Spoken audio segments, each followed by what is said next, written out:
Por cierto que cuando se trata de establecer una visión prospectiva frente hacia el Pacífico, en ser eventualmente miembros de los derechos y antes asociados, ya en la universidad nos concentramos como académicos y representantes del Ministerio, señor viceministro, en el Hotel Carton.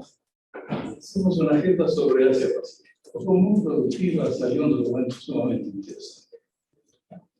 Y por cierto, nos preocupa que tenemos que tener posiciones en filigrana frente a la región.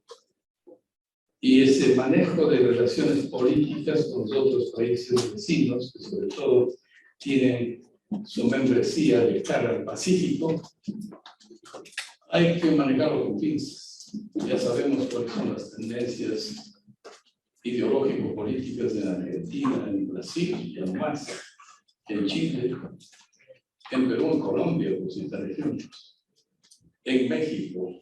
Y esa tendencia, que no sé cómo llamarla realmente, porque no es solamente un tema de ideologización. Hay al lado de los sustantivos de izquierdas y derechas varios adjetivos. No son la misma cosa.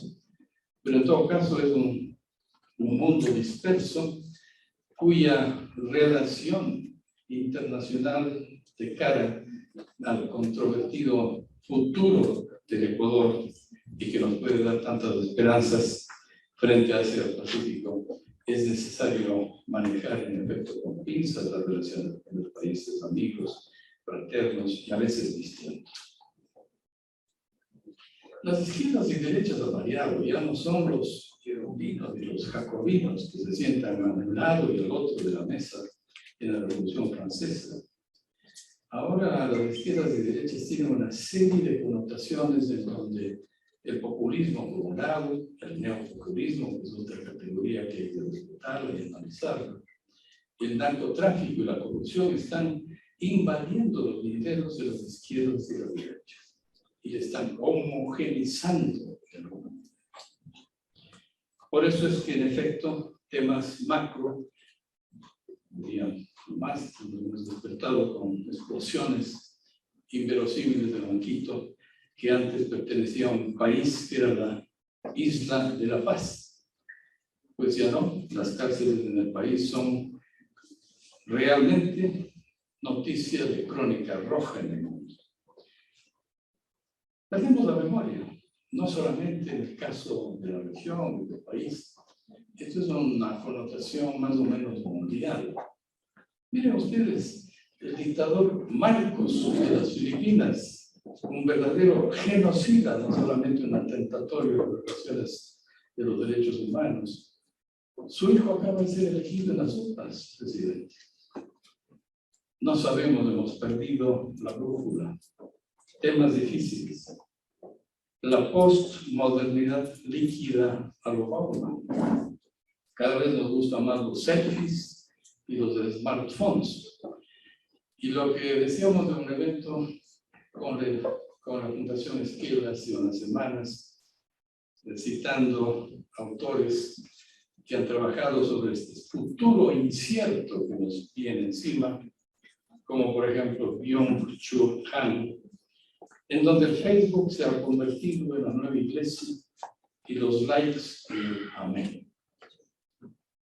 Siguiendo a Manuel Castells, que como acierto España le dio para presidir educación superior, ojalá le vaya bien, porque él es un buen investigador y no necesariamente un buen gestor. Él siempre nos ha alertado de que es interesante, es esperanzador sembrar hacia el futuro en tiempos difíciles. Convertir, dice Castells, la indignación en esperanza. Y al poder mundial, al Leviatán, al poder mundial, lo mejor es tenerlo encadenado. La universidad siempre es un espacio para el debate, para la crítica.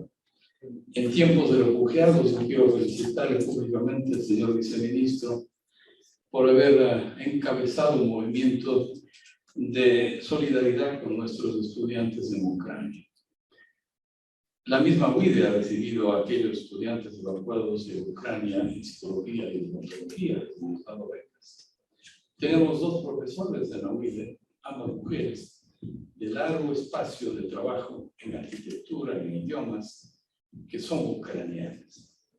La solidaridad tiene que expresarse en la práctica, no solamente en la doctrina. Por tanto, tiempos de refugiados, tiempos difíciles de entender la lógica de este Homo sapiens, que tantas veces en las guerras vuelve a ser neandertal. Nos hace falta tanto realmente discutir, asesorar a los estudiantes, a los profesores, aprender juntos y a un diálogo con el gobierno trazar iniciativas que universidades, fundaciones piensan que puedan poner su grano de arena en esta difícil tarea de hacer el mundo de la política internacional. Termino mencionando que estamos en la sala con varios decanos, con varios directores, con académicos ligados al tema, con el vicerrector académico, con el canciller fundador de la universidad aquí presente en la sala, a quien me dirijo con fraterno y significativo vocativo, Marcelo Fernández. Felices de recibirles a ustedes y que sea este el espacio, la mesa de trabajo para el debate. Porque solo la educación hace ciudadanos y solo la educación hace hombres y mujeres libres. Bienvenidos, bienvenidas.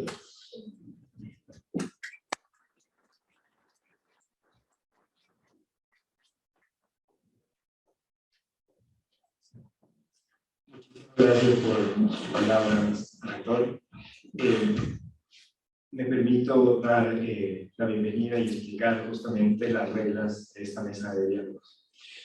Señor Canciller de la República, Juan Carlos Gollín, Ministro de Producción y Comercio Exterior, Julio José Prado, Viceministro de Relaciones Exteriores y Movilidad Humana, Embajador Luis Valles, delegadas de los asambleístas Juan Fernando Flores y asambleísta Pinto, rector de la Universidad Internacional del Ecuador, Gustavo Vega, canciller fundador de la Universidad Internacional del Ecuador, Marcelo Fernández, vicerrector de la UIB, Ramiro Canelos, decano Jorge Báez, autoridades, colegas y público en general, bienvenidos.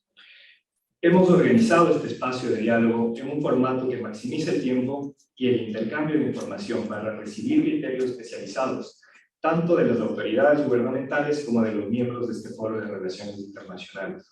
La primera intervención contará con el origen de los objetivos que persigue a cargo de la doctora Grace Jaramillo, profesora adjunta de la Universidad de British Columbia y vicepresidenta de la Fundación Esquel. Enseguida, las autoridades nacionales de aquí presentes podrán dar inicio al diálogo con sus puntos de vista. Luego de este bloque, los miembros del foro permanente plantearán preguntas específicas sobre 3 temas esenciales: cooperación con grandes potencias, comercio y desarrollo, así como defensa y seguridad. Este primer diálogo da inicio a una serie de eventos posteriores en favor de democratizar la política exterior y las relaciones internacionales del Ecuador. Este foro considera que la política exterior del país tradicionalmente se ha presentado como reactiva y coyuntural. El escaso entendimiento de la sociedad sobre temas estratégicos relacionados con la posición del Ecuador en el sistema internacional ha generado que las agendas exteriores no se discutan con la misma apertura que otras políticas públicas. El consenso restringido no es la mejor imagen de un gobierno que trata de difundir mensajes diferenciados respecto a administraciones precedentes. El objetivo de generar un espacio de discusión sobre temas internacionales trata de crear vínculos sostenidos entre la comunidad académica en relaciones internacionales y los actores políticos que toman decisiones en política exterior. Actualmente existe una serie de temas coyunturales y estructurales que necesitan dar forma urgente a los diálogos constructivos en favor de los intereses y preferencias del país. De igual manera, se vuelve imprevisible el planteamiento de estrategias que sean armónicas con la visión del desarrollo integral del Ecuador. Este foro considera que los temas concernientes a la cooperación internacional están asociados al uso de las metodologías e instrumentos transparentes para tomar decisiones a mediano y largo plazo. Es fundamental pensar actualmente en los escenarios posibles de ganancias y pérdidas sobre los temas económicos, de infraestructura, desarrollo, seguridad y defensa en sus distintos ámbitos de aplicación. Bienvenidos a los diálogos de política exterior del Ecuador y a continuación damos inicio a estos, los cuales van a estar moderados por Natalia Calada, coordinadora de la Escuela de Relaciones Internacionales del Ecuador.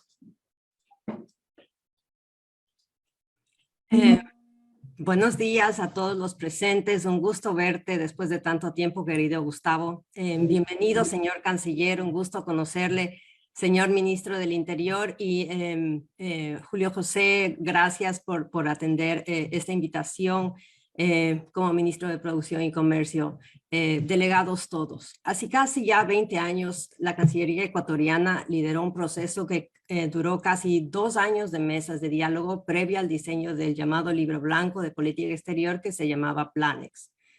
Por primera vez en democracia, muchas voces, tanto de expertos como de líderes de la sociedad civil, fueron llamados a pronunciarse y debatir sobre temas trascendentales de política exterior tras el fin del conflicto limítrofe con el Perú.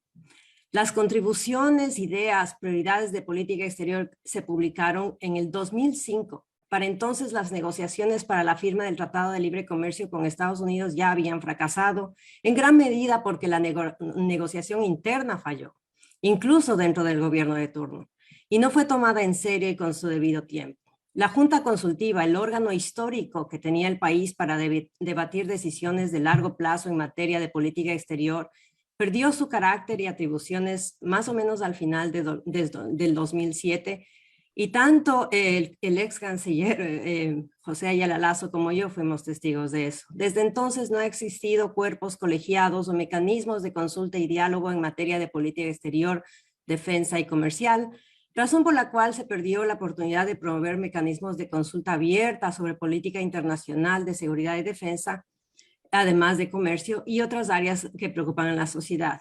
Hemos analizado y hemos sido testigos de las crisis que ha atravesado la política exterior ecuatoriana. También nosotros como académicos de las relaciones internacionales y estudios globales hemos considerado las coyunturas de otros países de la región y conocemos bien las consecuencias de no desarrollar y mantener estos mecanismos de consulta sostenida. Sin ir más allá, Chile es un ejemplo de ello. Las democracias inclusivas proceden de esta manera y estamos aquí para advertir y sugerir la posibilidad de que se desaten crisis similares o más profundas en años venideros.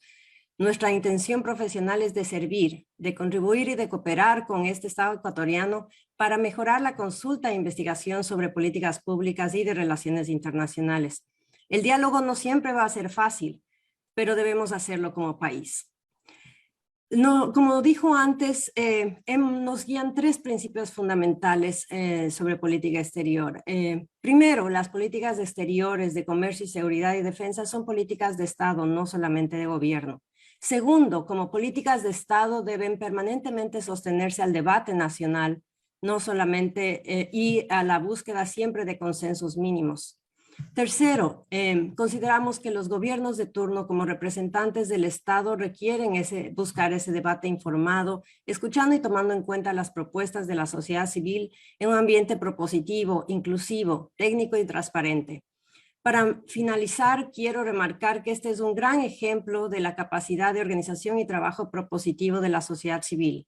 Este diálogo fue inicialmente propuesto a través de Fundación Esquel, que mantendrá su apoyo a la sociedad civil a través de mesas de cooperación, pero esta iniciativa que comienza hoy con esta mesa busca ampliar estos mecanismos de diálogo con un foro permanente de política exterior que igualmente lo tiene Chile desde hace muchos años y que ayudó a sostener y ayudar y solventar algunas crisis que vivió Chile en política exterior. Yo creo que gracias a su disposición de diálogo, gracias a la situación del Ecuador en el sistema internacional, podemos tener una discusión informada.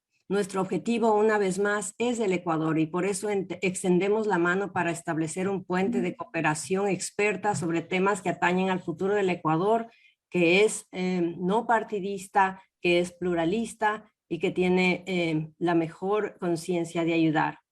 Todos nosotros queremos y podemos contribuir y por ello damos inaugurado este cuerpo colegiado, el Foro Permanente de Política Exterior.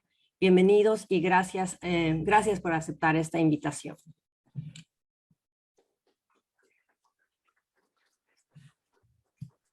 Agradecemos a la doctora Grace Jaramillo y ahora le damos la palabra al señor ministro de Relaciones Exteriores y Movilidad Humana, Juan Carlos Ruiz.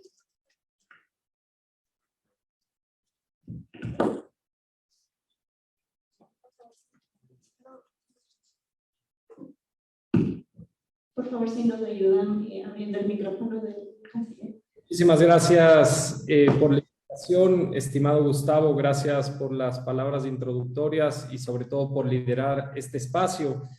Apreciada Grace, un gusto conocerla y para mí es un inmenso honor que podamos tener este espacio de discusión y análisis partiendo precisamente de una premisa que usted acaba de mencionar, la política exterior de un gobierno y asimismo la política comercial no están ligadas precisamente al gobierno de turno, sino son una política de Estado que tiene que ser tratada con la responsabilidad que eso merece. En el caso de la política exterior del presidente Lasso y en esta misión que me honro en este momento liderar, que es la de la política exterior, nuestra propuesta ha sido una política exterior basada en un pragmatismo elemental por las necesidades coyunturales que tiene el mundo en este momento.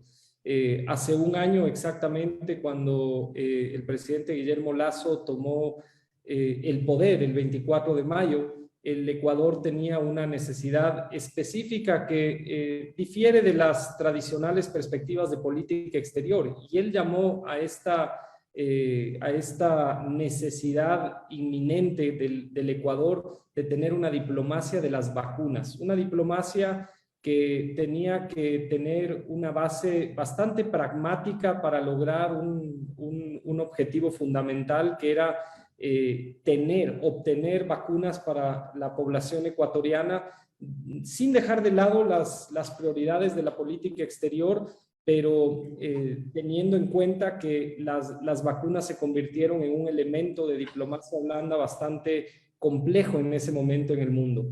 Esto marcó el que en el caso de la transición que yo lideré a nivel de los dos gobiernos, el presidente Lasso decide en ese momento, precisamente por tener un canciller de carrera, un canciller que pueda reinstitucionalizar lo que el servicio exterior siempre ha significado para el país, tuvo el acierto de determinar como canciller a una persona con una trayectoria no solamente intachable, sino una trayectoria con un posicionamiento internacional muy importante, como el doctor Mauricio Montalvo. Y a raíz de eso empezó una visión de institucionalización en la Cancillería que ya la había iniciado, y hay que decirlo así, con mucho éxito, el ex canciller José Valencia y el ex canciller Luis Gallegos, y que nos permitió paralelamente tener una relación inmediata con grandes potencias en ese momento del mundo, como China, Estados Unidos, Rusia e inclusive la Unión Europea, para obtener los resultados de esta diplomacia de las vacunas que fueron evidentes. Desde el mes de enero hemos iniciado una segunda etapa en la política exterior del Ecuador, que es la etapa de lo que se ha denominado diplomacia comercial, que la lidera con mucho éxito el ministro Julio José Prado, y donde Cancillería, que lamentablemente hace algunos años perdió las competencias inherentes a la política de comercio exterior, ha sido atendida y sobre todo invitada por el ministro Prado para un acompañamiento en equipo para los objetivos que tiene el presidente Lasso, que están sobre todo ligados a la atracción de inversión y a la firma de al menos 12 tratados de libre comercio que constan en una hoja de ruta muy bien elaborada, muy bien pensada. Han habido críticas respecto a que posiblemente hay sobreexpectativas de los tiempos de firma de acuerdos comerciales. Sin embargo, todos estos están ligados a las conversaciones a nivel diplomático y político que tenemos con cada uno de los países con quienes hemos iniciado esta hoja de ruta. Decía usted, Gustavo, tratando acertadamente cuál es el reto regional que tenemos y geopolítico, y hablaba no solamente de la modernidad líquida, sino precisamente de Byung-Chul Han y todo lo que representa en este momento el pensamiento de este gran filósofo coreano relacionado a las irrupciones de poder. Nosotros estamos trabajando en este momento en un reto enorme a nivel geopolítico. Creo que los cambios que existen en América Latina en este momento nos obligan a tomar un juego mucho más responsable respecto a nuestro posicionamiento como país en la región. Nosotros hemos dejado de lado estos pensamientos de creer que el Ecuador puede jugar un juego geopolítico mundial en el escenario de que seamos una gran potencia como en algún momento en la última década se creyó, y se cometieron una serie de errores precisamente por las coyunturas ideológicas de los cancilleres de turno y de los presidentes de turno, en la cual Ecuador perdió, como afirmaba efectivamente la doctora Jaramillo, oportunidades históricas como por ejemplo la firma del Tratado de Libre Comercio de Estados Unidos por estas coyunturas ideológicas de turno. Nosotros entendemos que esta política pragmática que estamos llevando a cabo nos tiene que también proteger en cuanto a nuestros intereses. Y en relación a esto, yo celebro el que haya esta primera invitación a poder discutir dentro de un marco académico la política exterior, no del gobierno de turno, sino del Estado. Vale la pena mencionar acá que en mi segunda semana de misión yo acepté la invitación de Esquel de tener precisamente unas mesas de diálogo que se están llevando a cabo de manera independiente, entiendo, a este foro, y celebro que la academia tome parte de esta nueva etapa en un equilibrio que será necesario para marcar precisamente los límites a la política exterior de nuestro gobierno.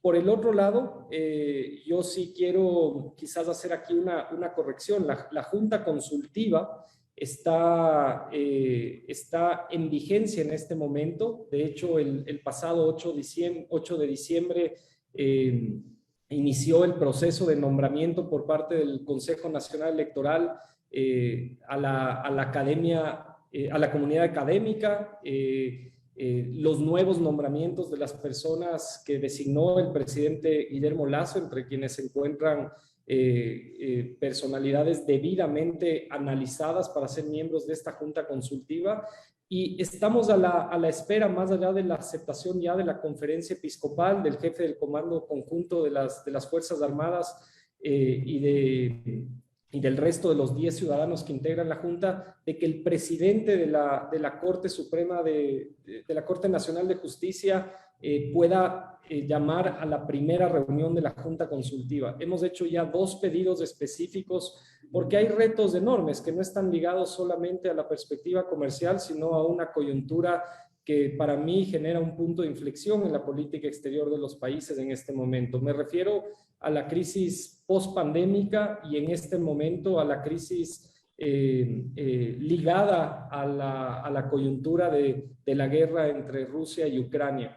Y creo que las afectaciones, inclusive a niveles comerciales y sociales, son tan grandes que requieren que el Ecuador tome ciertas decisiones de Estado que estén precisamente equilibradas y protegidas desde esta Junta Consultiva. Con esto nada más quiero agradecer nuevamente el tener este espacio de diálogo al que me comprometo como canciller a presenciarlo directamente de manera particular. Todo el equipo de Cancillería está dispuesto, está a su disposición para entregar toda la información que se requiera para que este sea un trabajo académico y sobre todo desde la sociedad civil con toda la información a su disposición y que podamos tomar las mejores decisiones por el Ecuador. Quiero nada más antes de salir, porque primero me disculpo por no estar de manera presencial allá. De última hora tuvimos la noticia de que la primera dama de Estados Unidos llegaba esta semana al Ecuador. Hemos aceptado esta visita con muchas expectativas. Anteayer tuvimos la conversación con el presidente Biden, que abrió una etapa de preparación para lo que será la Cumbre de las Américas. y estamos a la espera en 15 minutos del inicio de nuestra reunión bilateral con la primera dama y con el equipo enviado del presidente Biden para las conversaciones del día de hoy. Pero quiero manifestarles precisamente respecto a algunas dudas que ha tenido la carta por parte del sector académico y de la sociedad civil sobre la ley que se discute en Estados Unidos. En primer lugar, es una ley o más bien dicho, un proyecto de ley que es una iniciativa propia del Senado de Estados Unidos y que como puntos muy positivos busca expandir la cooperación en temas de interés mutuo con Ecuador. Nosotros somos muy respetuosos de lo que la concepción de esta iniciativa ha significado dentro del Senado, pero Ecuador no puede contribuir con ideas al desarrollo de una ley respetando precisamente el poder legislativo de Estados Unidos y la soberanía de Estados Unidos respecto a sus propias acciones. Si lo seguimos de cerca, esto de ninguna manera limita la perspectiva de política exterior del Ecuador y del presidente Lasso, que ha sido muy clara en un pragmatismo posicionado ya. Nosotros estamos aquí atendiendo los intereses de los ecuatorianos y tendremos relación con la mayor cantidad de países del mundo en cuanto esto se refleje en un interés para nuestro país. Precisamente hoy, por ejemplo, estamos a la mañana en la agenda con Estados Unidos, a la noche tenemos una reunión muy importante con el ministro de Relaciones Exteriores de China, con quien vamos a hacer el balance de lo que fueron los compromisos presidenciales en la pasada visita oficial de febrero. Doy una buena noticia acá, hemos cerrado el día de ayer ya las mesas de deuda con muy buenas noticias para el Ecuador, hemos logrado nuestros objetivos y nuevamente celebro el que este espacio académico y liderado por la sociedad civil pueda poner esta idea de check and balance sobre la política exterior y comercial del Ecuador. Agradezco la presencia de todos, saludo a mi colega Julio José Prado, quien con gran éxito está liderando la política de comercio exterior y de atracción de inversiones de nuestro país y con quien trabajamos de manera conjunta por los objetivos del gobierno ecuatoriano. Muchísimas gracias a todos por la invitación. Agradecemos las palabras del canciller Holguín. Siempre es importante escuchar de las autoridades de esta disposición al diálogo para que este proceso continúe. Ahora le vamos a dar la palabra al ministro de Producción, Comercio Exterior, Inversiones y Pesca, Julio José Prado. Buenos días a todos. Un saludo muy cordial, caluroso a varios colegas académicos y demás. Como todos ustedes saben, mi historia pasada ha estado siempre vinculada a la academia, al análisis de la investigación, también evidentemente al sector privado, al sector gremial, y ahora durante este periodo que me pidió el presidente Lasso acompañarlo frente a esta cartera, pues muy honrado de poder estar al frente de esta cartera, que no solo tiene los temas del comercio exterior, sino que es en realidad 4 ministerios juntos en uno solo. Cada uno de ellos en sí mismo en algún momento de la historia reciente fue un ministerio, el MIPRO, que ahora es un viceministerio de Producción e Industrias, lo que era el ministerio en sí mismo de Comercio Exterior, ¿no es cierto?, escindido del lado de la Cancillería para poder llevar a cabo los acuerdos comerciales, ahora es un viceministerio de Comercio Exterior. ProEcuador, que era un instituto independiente y que ahora se ha convertido en un viceministerio de promoción de exportaciones y de inversiones, y también toda el área muy grande, compleja, de lo que era el Ministerio de Pesca, que ahora es el Viceministerio de Acuacultura y Pesca. Más allá de la amplitud de estos temas, yo he llegado a entender y hemos trabajado así en este ministerio, del punto de vista de tratar de darle una conexión, un eje transversal a estas 4 áreas del ministerio que en algún momento podrían parecer que no tienen un hilo conductor o que deberían mantenerse como ministerios separados. Pues yo creo, ya conociendo y viendo las cosas de dentro, que tiene muchísima lógica o absoluta lógica, por ejemplo, el tener los temas de los acuerdos comerciales o la negociación y el manejo posterior de los acuerdos comerciales vinculado con el tema, por ejemplo, con el viceministerio de Producción de Industrias, porque esa lógica empresarial, ¿no? Y esa lógica de política económica, de política industrial, tiene muchísimo que ver con la lógica de la negociación de los acuerdos comerciales y después de la administración de esos acuerdos comerciales. Y claro, el rato que uno tiene una de las grandes necesidades que tenemos, yo he repetido este dato y lo vuelvo a repetir acá con ustedes, uno de los grandes debes que tiene la política exterior, de comercio exterior del Ecuador, es que no hemos sabido administrar en forma adecuada la cantidad y la calidad de los acuerdos comerciales que tenemos. El Ecuador tiene hoy por hoy 10 acuerdos comerciales, ¿no es cierto? Algunos multipartes, ¿no? Algunos amplios como el de la Unión Europea, que está cumpliendo ventajosamente 5 años, y que es uno de los acuerdos más grandes y más abarcativos que tenemos hoy por hoy. Y tenemos como ese 9 acuerdos más, ¿no es cierto? Ya sea con el Mercosur, ya sea bilaterales, ya sea etcétera y demás. Pero esos 10 acuerdos comerciales solamente cubren al 43% de nuestra oferta exportable. Es decir, el 57%, la gran mayoría de nuestros productos exportables, ingresan a otros mercados con una desventaja arancelaria, finalmente competitiva, que no les permite ingresar en forma adecuada y competir con otros países con los cuales vendemos las mismas canastas productivas. Solamente por comparar, Colombia, Perú, Chile. En Colombia, ese mismo dato que les acabo de dar del 43%, llega al cerca de cobertura de sus acuerdos comerciales de cerca del 85%. En el caso de Perú, ese mismo dato supera el 90%, y en el caso de Chile, ese dato supera el 97%. Es decir, solamente con nuestros vecinos en América Latina, con los cuales compartimos canastas exportadoras, pues el Ecuador compite en desigualdad de condiciones en acceso a mercado.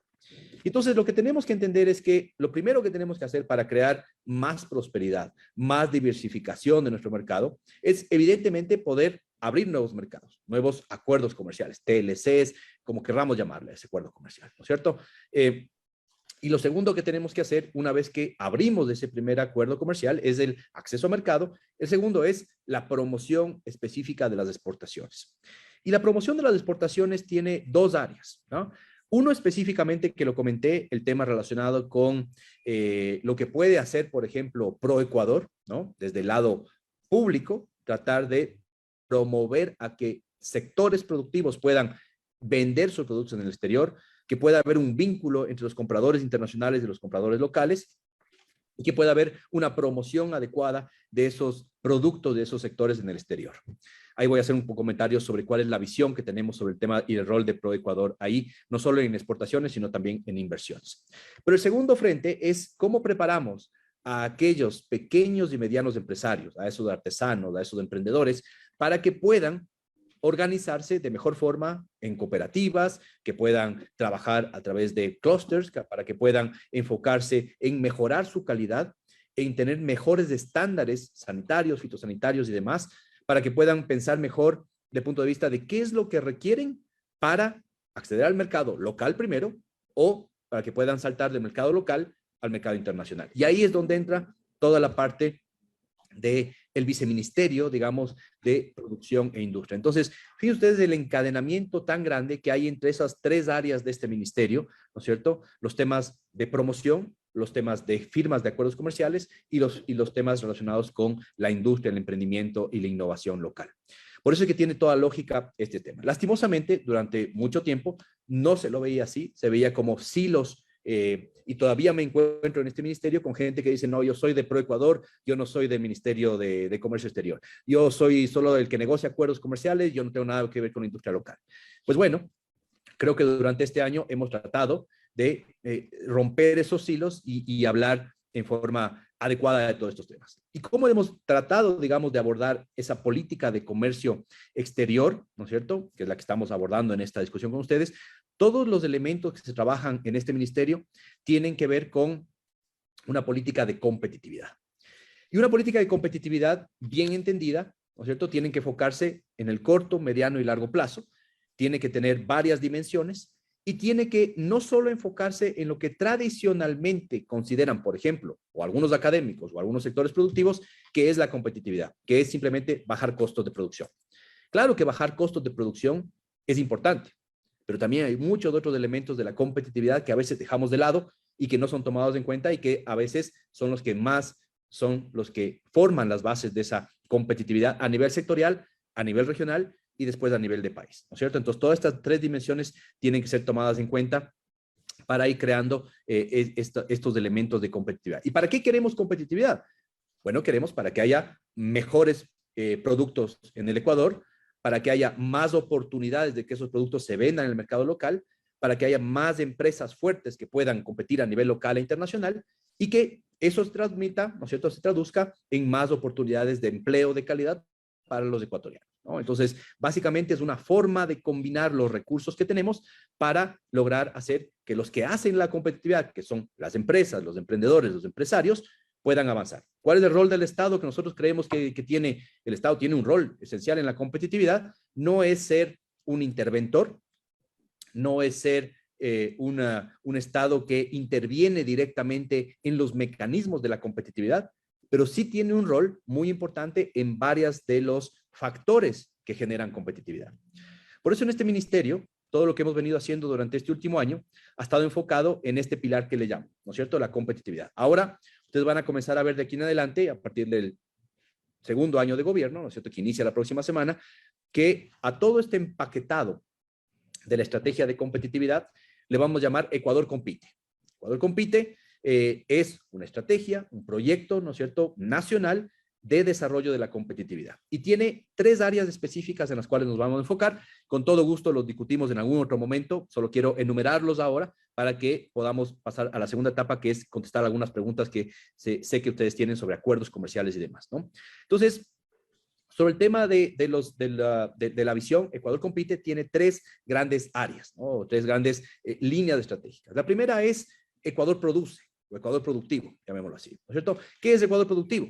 Sentar las bases para poder generar competitividad. Y esas bases sí requieren menos burocracia, menos trámites, costos más bajos de producción, ¿no es cierto? E institucionalizar los procesos de competitividad, ¿ya? La institucionalidad es sentar las bases de la competitividad. Eso es Ecuador Productivo. La segunda línea es lo que podemos llamarle Ecuador Global, ¿no? Ecuador Global tiene 2 líneas de trabajo muy importantes, o 3 líneas de trabajo muy importantes. La primera, el hacer más acuerdos comerciales.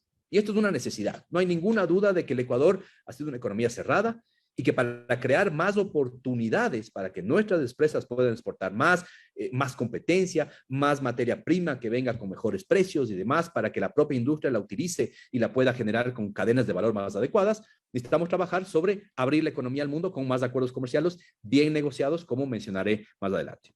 La segunda línea del Ecuador Global es atraer inversiones. La promoción de inversiones, el hacer más eventos como hemos hecho recientemente, Ecuador Open for Business, es decir, contarle al mundo los beneficios que tiene venir a ponerse en el Ecuador, ¿no? O que para que nuestros empresarios no se vayan a otros países, sino que se queden invirtiendo acá, y si es que se van a otros países, que también está muy bien, se vayan a generar inversión extranjera de salida, ¿no es cierto? Entonces, no solo el FDI, sino el outward FDI, ¿no es cierto? Como se llama en estos temas en la terminología internacional, ¿ya? Y el tercero es la promoción de exportaciones y la promoción de inversiones, que evidentemente es un pilar del Ecuador Global. Y el tercer gran elemento de esta estrategia de competitividad de Ecuador Compite es el Ecuador Innova.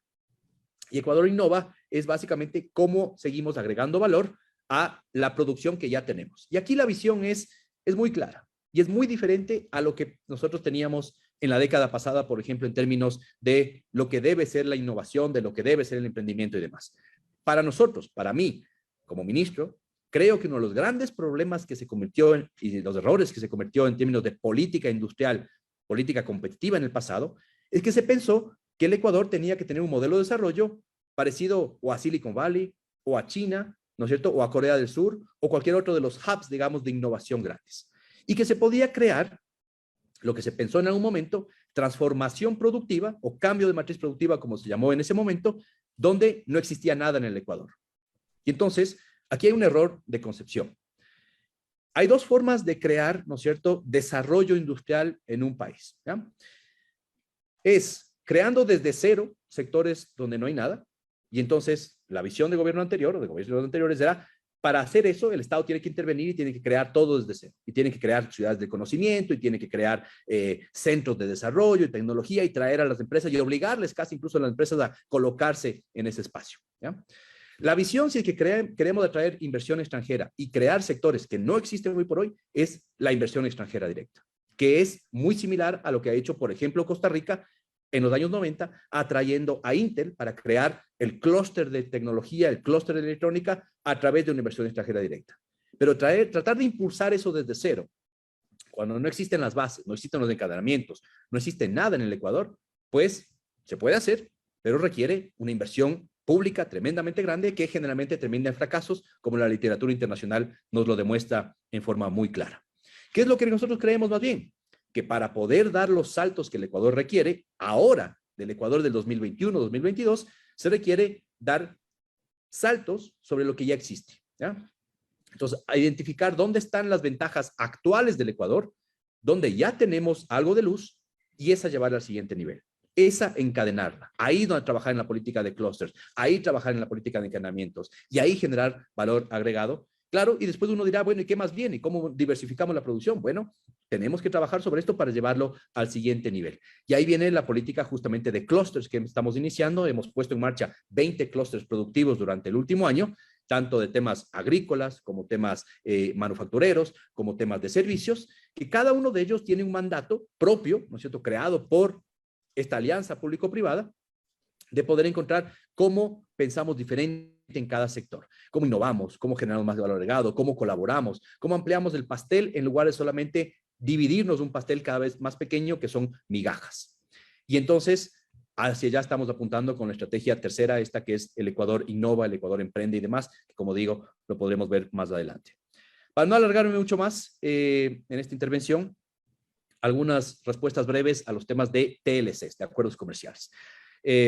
Había algunas preguntas que me han hecho llegar con respecto a los temas de cómo asegurar la relación, digamos, dinámica adecuada entre China y Estados Unidos en los acuerdos que queremos ir avanzando, cómo hacer que nuestros sectores industriales, agrícolas y demás no se vean perjudicados o beneficiados, perjudicados sobre todo, digamos, en los temas de los acuerdos que vamos a firmar con Alianza Pacífico o con México. Pues bueno, lo primero que sí quisiera comentarles es que por iniciativa nuestra, desde el año pasado pusimos en marcha algo que no existía o que existió en el 2004 cuando se comenzaba a negociar el TLC con Estados Unidos, y es el cuarto adjunto privado de negociación. Este cuarto adjunto, hoy por hoy, nosotros le hemos pedido y le hemos encargado al comité empresarial que administre ese cuarto adjunto, pero en conjunto con nosotros, ¿ya? El comité empresarial, al ser un gremio cúpula, puede tener la capacidad, y de hecho se creó el comité empresarial en el año 2004 para atender al TLC con Estados Unidos, que quedó, como todos sabemos, trunco en ese momento, pero tiene la capacidad de poder articular reuniones con todos los sectores productivos, tanto los grandes como los más pequeños, para ir teniendo lo que llamamos un cuarto adjunto de negociación que permite ir avanzando de mejor forma con las negociaciones comerciales. Este cuarto adjunto se activó por primera vez para México, ha funcionado muy bien, la delegación del cuarto adjunto incluso viajó a México con nosotros, y ahora la próxima semana, que estamos ya entrando en la última etapa de negociación con México, estará presente ahí mismo, ¿no es cierto? De hecho, se va a hacer en un hotel en Quito, las negociaciones últimas, toda una semana, con el equipo mexicano, y estará ahí el cuarto adjunto, ¿ya? Sí creo que tenemos que reforzar la participación del sector académico, con todo gusto. Me parece que ese es un tema que nosotros, por la velocidad con la que armamos el cuarto adjunto, no es que no hemos tenido las conversaciones académicas, pero deberíamos tenerlas en forma más sistemática, ¿no? Para tener la voz de la academia, del análisis, ¿no es cierto?, de la visión de corto y largo plazo que nos puede entregar la academia sobre estos temas, y también, evidentemente, análisis de sensibilidades que se puedan hacer desde las universidades, que puedan hacerse en forma adecuada, ¿ya? Ahora, en términos de la política comercial que estamos siguiendo, y siguiendo lo que dijo el canciller Juan Carlos Holguín, es una política muy pragmática. Y lo que nosotros no creemos es que es un rol del gobierno de turno, o peor, del ministro de Comercio Exterior de turno o del canciller de turno, el decir con qué país tiene que tener relaciones comerciales un empresario u otro, que es lo que se hacía en el pasado. Yo solo quiero que los empresarios del Ecuador tengan acuerdos comerciales, o el Ecuador, pero las empresas del Ecuador a través del país tengan relaciones comerciales con la China. O solo quiero que tengan con un país específico en América Latina. O solo quiero que sea con los Estados Unidos. O solo quiero... No, ese no es el rol de un funcionario público. El rol de la política exterior, perdón, de comercio exterior, es sentar las bases para que a través de muchos acuerdos comerciales, suficientes acuerdos comerciales bien negociados, las empresas y los empresarios de un país puedan encontrar, y sus consumidores, evidentemente, y las familias y demás abajo, puedan encontrar oportunidades y también sensibilidades, pero que estén equiparadas. Mal haríamos nosotros decir, por ejemplo, yo solo voy a negociar un acuerdo comercial con China, pero no te voy a abrir el acuerdo comercial con Estados Unidos. ¿Por qué? Porque ahí hay sectores que son evidentemente muy sensibles a un acuerdo comercial con China, pero si no les abro otro acuerdo comercial en Costa Rica, en Centroamérica, en Panamá, en República Dominicana, o en Canadá o en Estados Unidos, pues ellos se quedan solamente con la parte negativa de lo que podría ser una sensibilidad con China, que sí que la existe.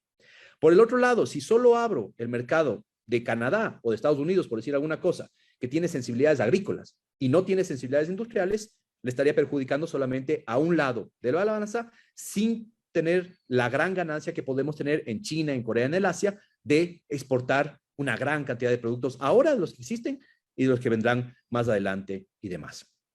Yo creo que la experiencia de lo que ha sucedido con otras economías de tamaño mediano en América Latina, o pequeño incluso, con la apertura comercial, nos da suficiente pauta técnica, académica, evidencia científica de que un país de nivel medio como el Ecuador, ¿no es cierto?, pequeño en población, tiene muchos más beneficios, de mucho más que ganar cuando se negocia bien un acuerdo comercial, pero con la apertura comercial, que encerrándose como se ha pensado durante mucho tiempo. Por eso, ese pragmatismo de lo que ha mencionado el canciller, al menos 10 nuevos acuerdos comerciales durante los próximos 3 años, que esperamos, la gran mayoría, tenerlos o muy avanzados o cerrados durante este periodo de gobierno, de tal forma pasar del 43% de apertura comercial que tiene Ecuador ahora a cerca de un 60% mínimo, y si logramos, por ejemplo, un acuerdo con los Estados Unidos, quizás llegaremos incluso al 80% de apertura, lo cual ya nos comienza a balancear con lo que tienen otros países de América Latina. Yo hasta ahí quedaría con esta intervención, atento a cualquier tema que ustedes requieran. Gracias. Ahora vamos a devolver la palabra a la ponencia y le paso la palabra al colega Daniel Gess.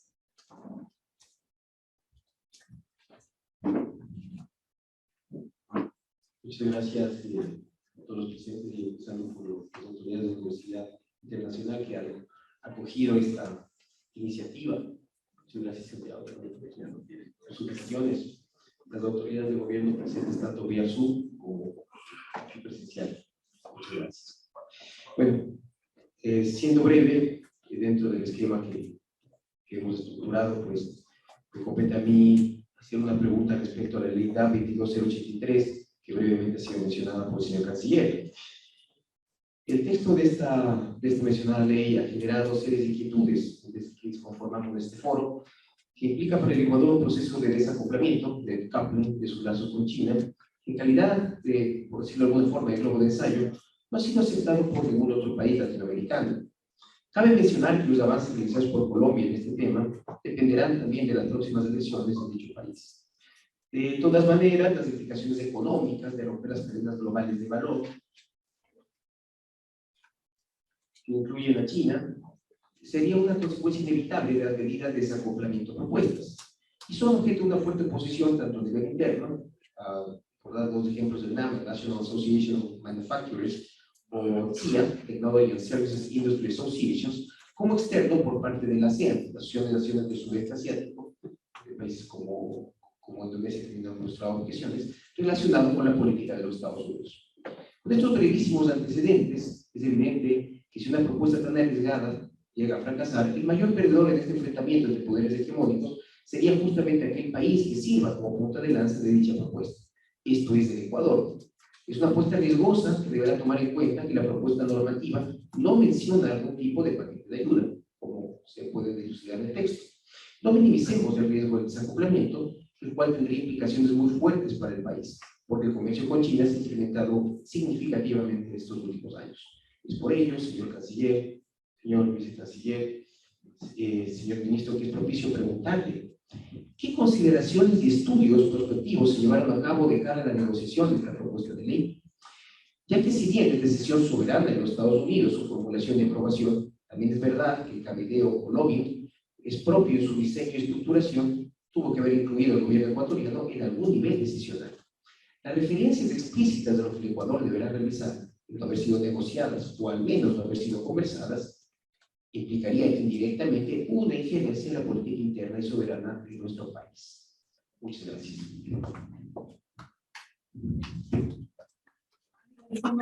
¿Quieran que responda a la pregunta? Sobre la ley. Quisiera dar primero la palabra, no sé si el ministro quisiera responder a esto o al viceministro Vallas. Entonces, adelante, viceministro. El ministro, Sí. adelante, ministro Prado. Gracias. No escuché muy bien, solo si quisieran que responda ahorita. Yo tengo que salir en unos 5 minutos, entonces, si les parece, no sé si hay otra pregunta para mí, la tomo y la junto con la que se acaba de hacer. ¿Algunos de los miembros de la mesa quisieran formular una pregunta al ministro Prado?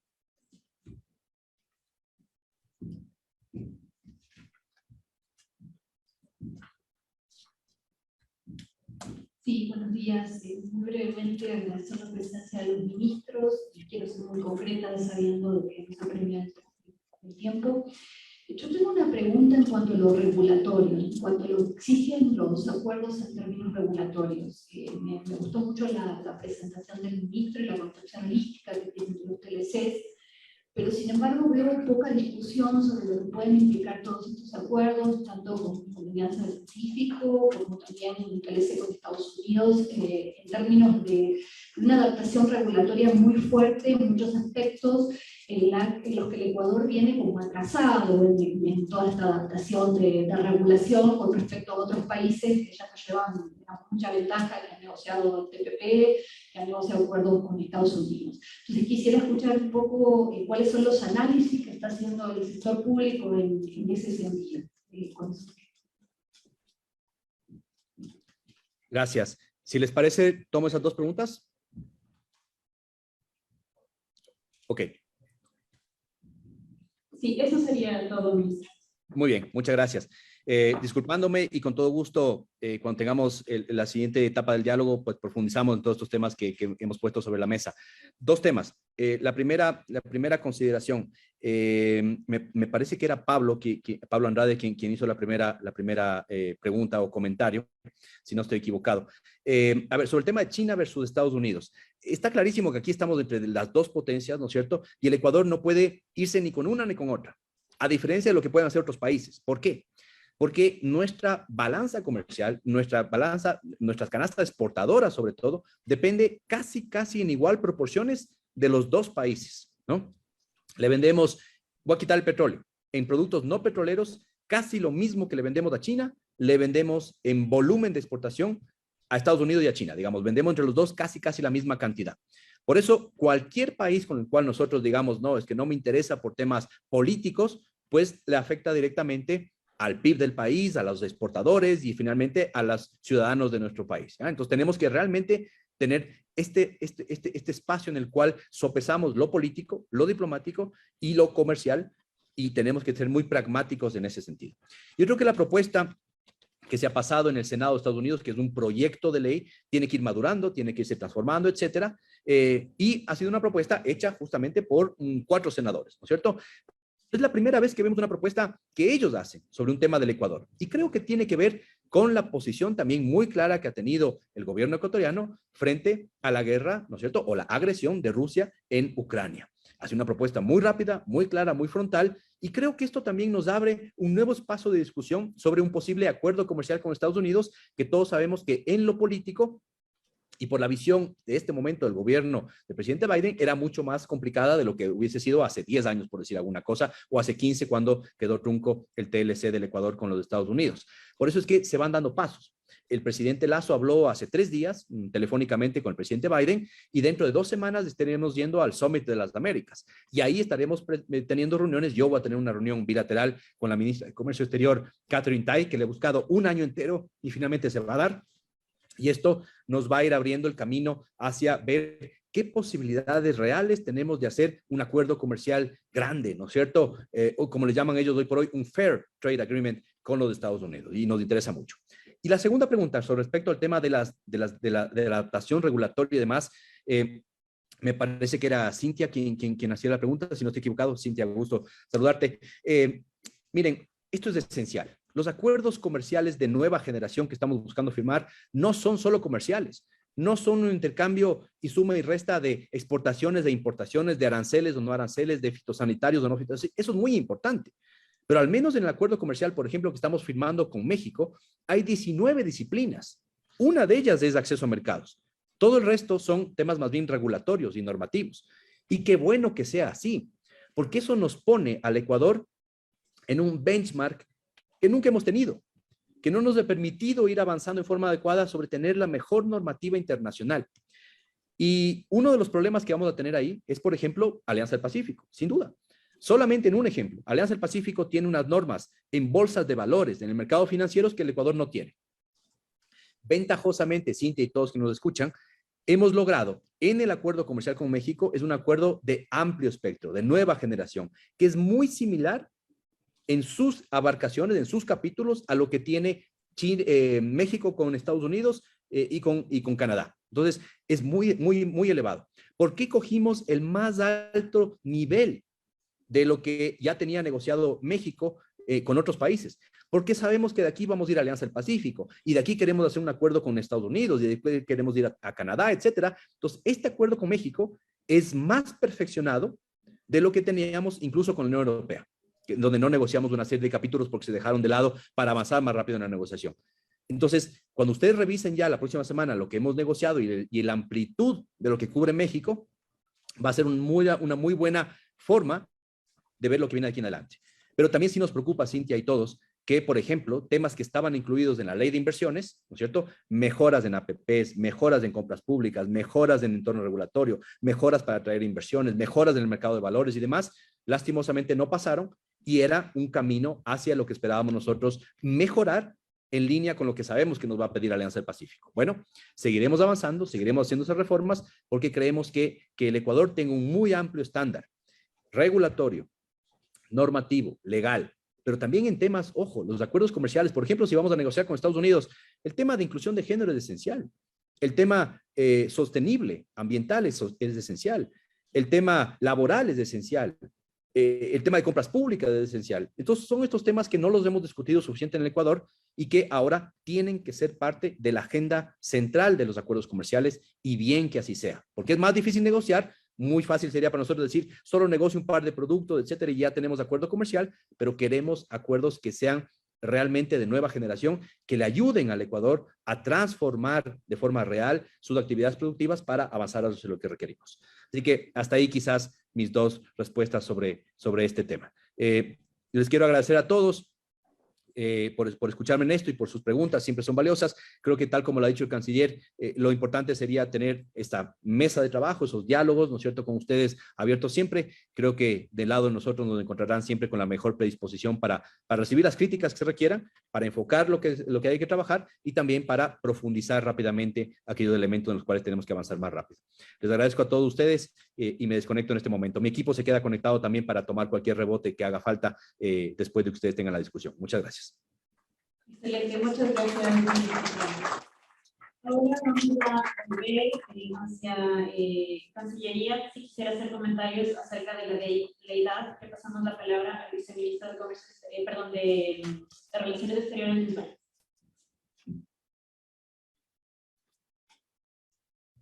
Muchas gracias.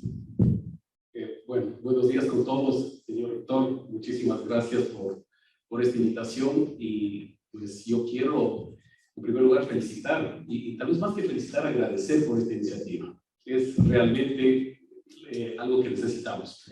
Necesitamos desde el Estado, necesitamos desde la sociedad civil también esta interacción y esta articulación en relación a la política exterior.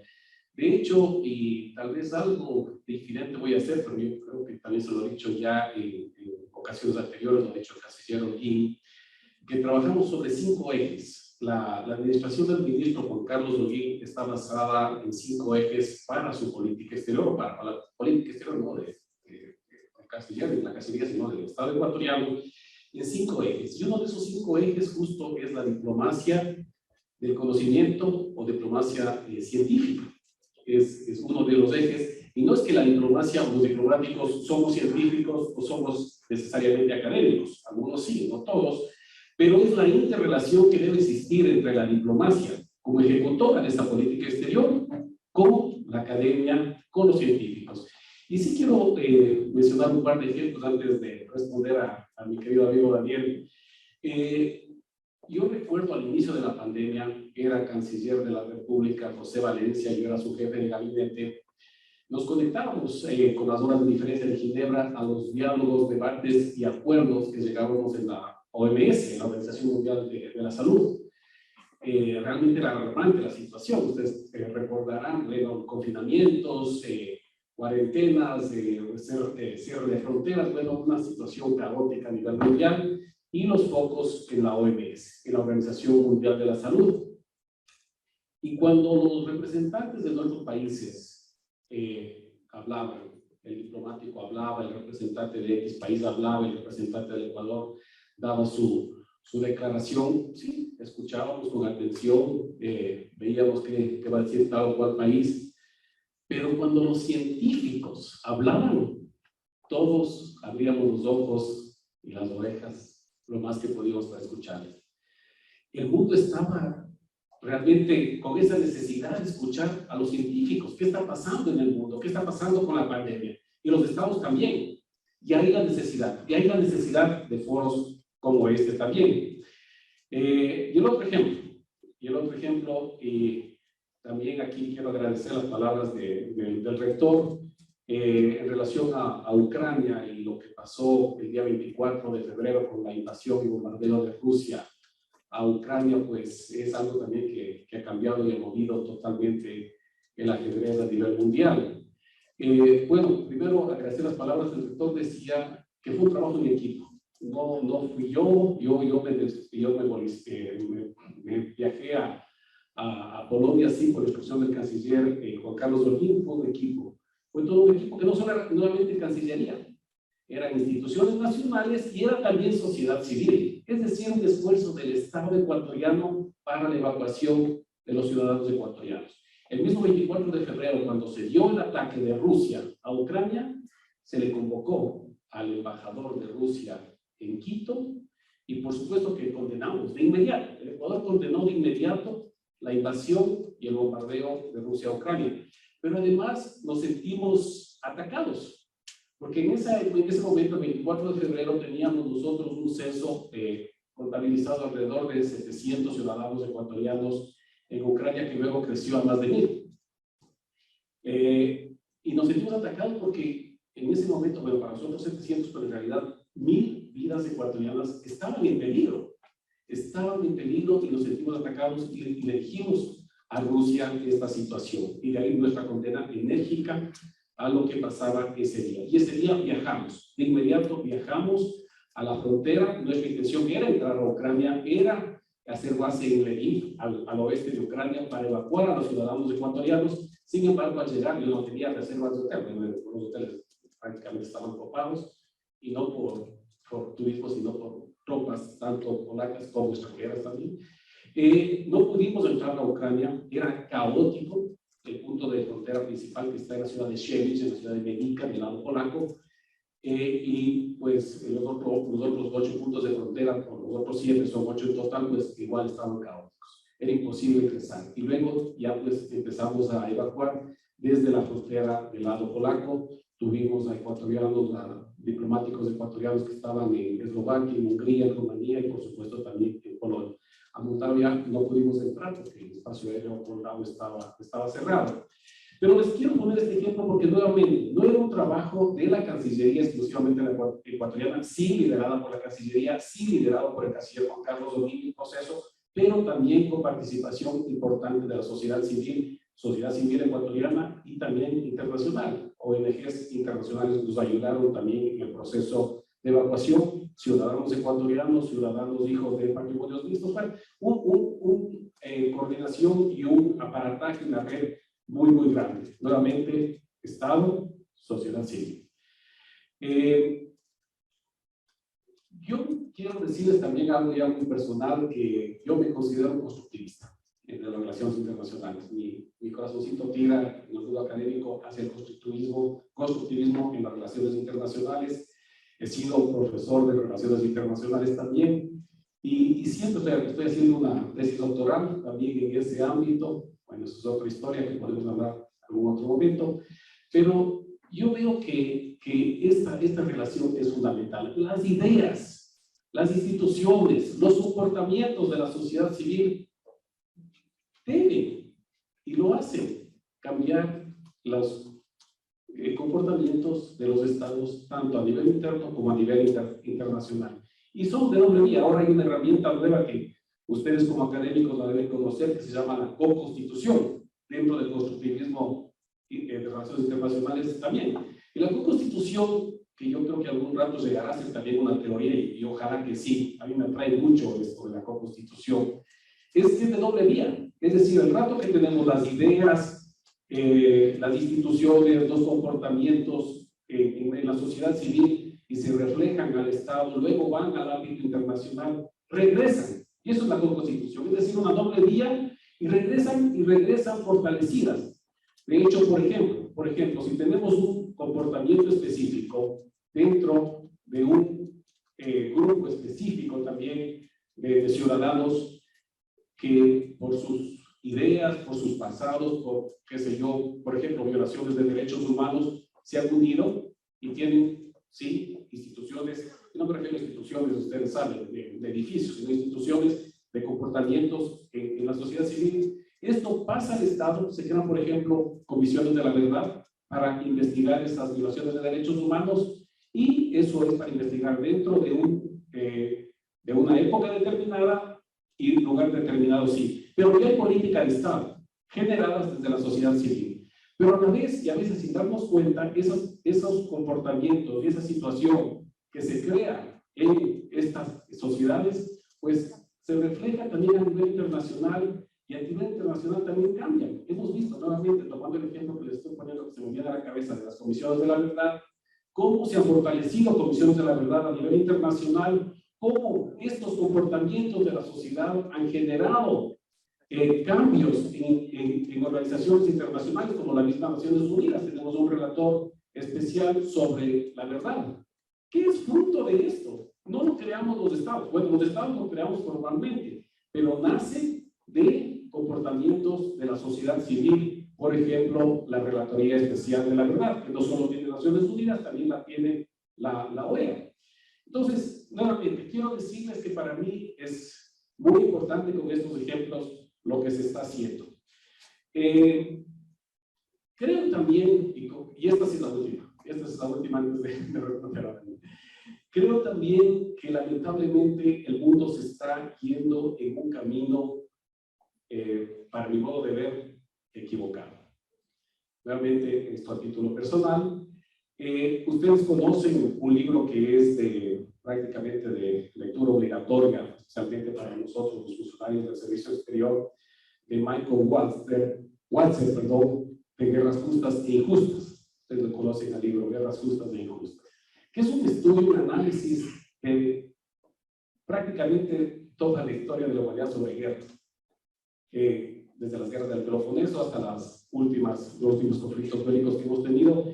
Y Walzer trata de justificar las guerras, y lo hace de una manera académica realmente extraordinaria, y habla, bueno, tiene el análisis de preguerra, durante la guerra y la posguerra, y así analiza guerras, como digo, justas e injustas, incluso intervenciones militares justas e injustas. Yo hacía un análisis en relación a Venezuela ahí, pero bueno, entonces tenemos este análisis de Walzer. Por el otro lado tenemos a un filósofo español, historiador, Mario López Martínez, que él hace un análisis similar también histórico de muchas décadas sobre la no violencia. Es decir, también analiza evidentemente conflictos, por ejemplo, situaciones de la Segunda Guerra Mundial y la política pacifista de Dinamarca, o analiza como comportamientos, ¿no?, de Martin Luther King, Gandhi o de Nelson Mandela. Se dedica, Mario López Martínez se dedica a estos análisis dentro del camino de la no violencia. ¿Y por qué les hago esta disyuntiva, no? Por un lado, Walzer que con guerras justas e injustas. Por el otro lado, López Martínez, un filósofo, como digo, español contemporáneo, porque yo creo que el Ecuador, y de hecho no solo que creo, estoy convencido, que el gobierno nacional, el gobierno del presidente Guillermo Lasso y la Cancillería liderada por Juan Carlos Olid, están por ese camino, por el camino de la no violencia, por el camino de la paz, por el camino de la diplomacia y paz. De hecho, otro de los 5 ejes, yo mencionaba uno de los ejes, la diplomacia científica o diplomacia del conocimiento, otro de los 5 ejes que sustenta la política exterior actual es justo la diplomacia de la paz. Y estamos por ese camino, y yo creo que ese es el camino correcto. Hemos visto cómo principios que se han desarrollado luego de la Segunda Guerra Mundial, principalmente en Europa, para poner el ejemplo de Europa por el conflicto en Ucrania, principios de respeto a los derechos humanos, respeto a la democracia, respeto a las libertades individuales, sí, se los mantiene. Y también hay otros valores europeos como aquel de que la violencia y los triunfos por las armas no generan derechos. Vemos que se van debilitando, lamentablemente. Vemos que los presupuestos de los países van cambiando y van creciendo en el ámbito militar. Vemos que posiciones que antes se tenía, por ejemplo, con no sé, de cierto, no quiero mencionar países, pero de países europeos con países en África, la situación del Sahara Occidental, por ejemplo, van cambiando por este conflicto y van cambiando posiciones históricas tradicionales de ciertos países que lamentablemente están en esta línea de lo militar y no de la no violencia. Pero yo creo que el Ecuador, y nuevamente estoy convencido que el Ecuador, nosotros estamos por el lado de la no violencia. Ahora sí, me disculpas por haberme alargado, pero me entusiasman estos foros, me entusiasman estos debates, y ahora sí respondo a Daniel en relación a la ley que está en una fase inicial, ¿no? A la ley en el Senado sobre esta ley de asociación Estados Unidos-Ecuador. Es una iniciativa, como ya dijo el canciller de Estados Unidos, en este caso del Senado. Es una ley que está en este momento, que ya pasó el Comité de Relaciones Exteriores del Senado, que tiene que ser aprobada por el Pleno del Senado, luego tiene que pasar a la Cámara de Representantes y finalmente a ser aprobada por el Ejecutivo, por el presidente de los Estados Unidos.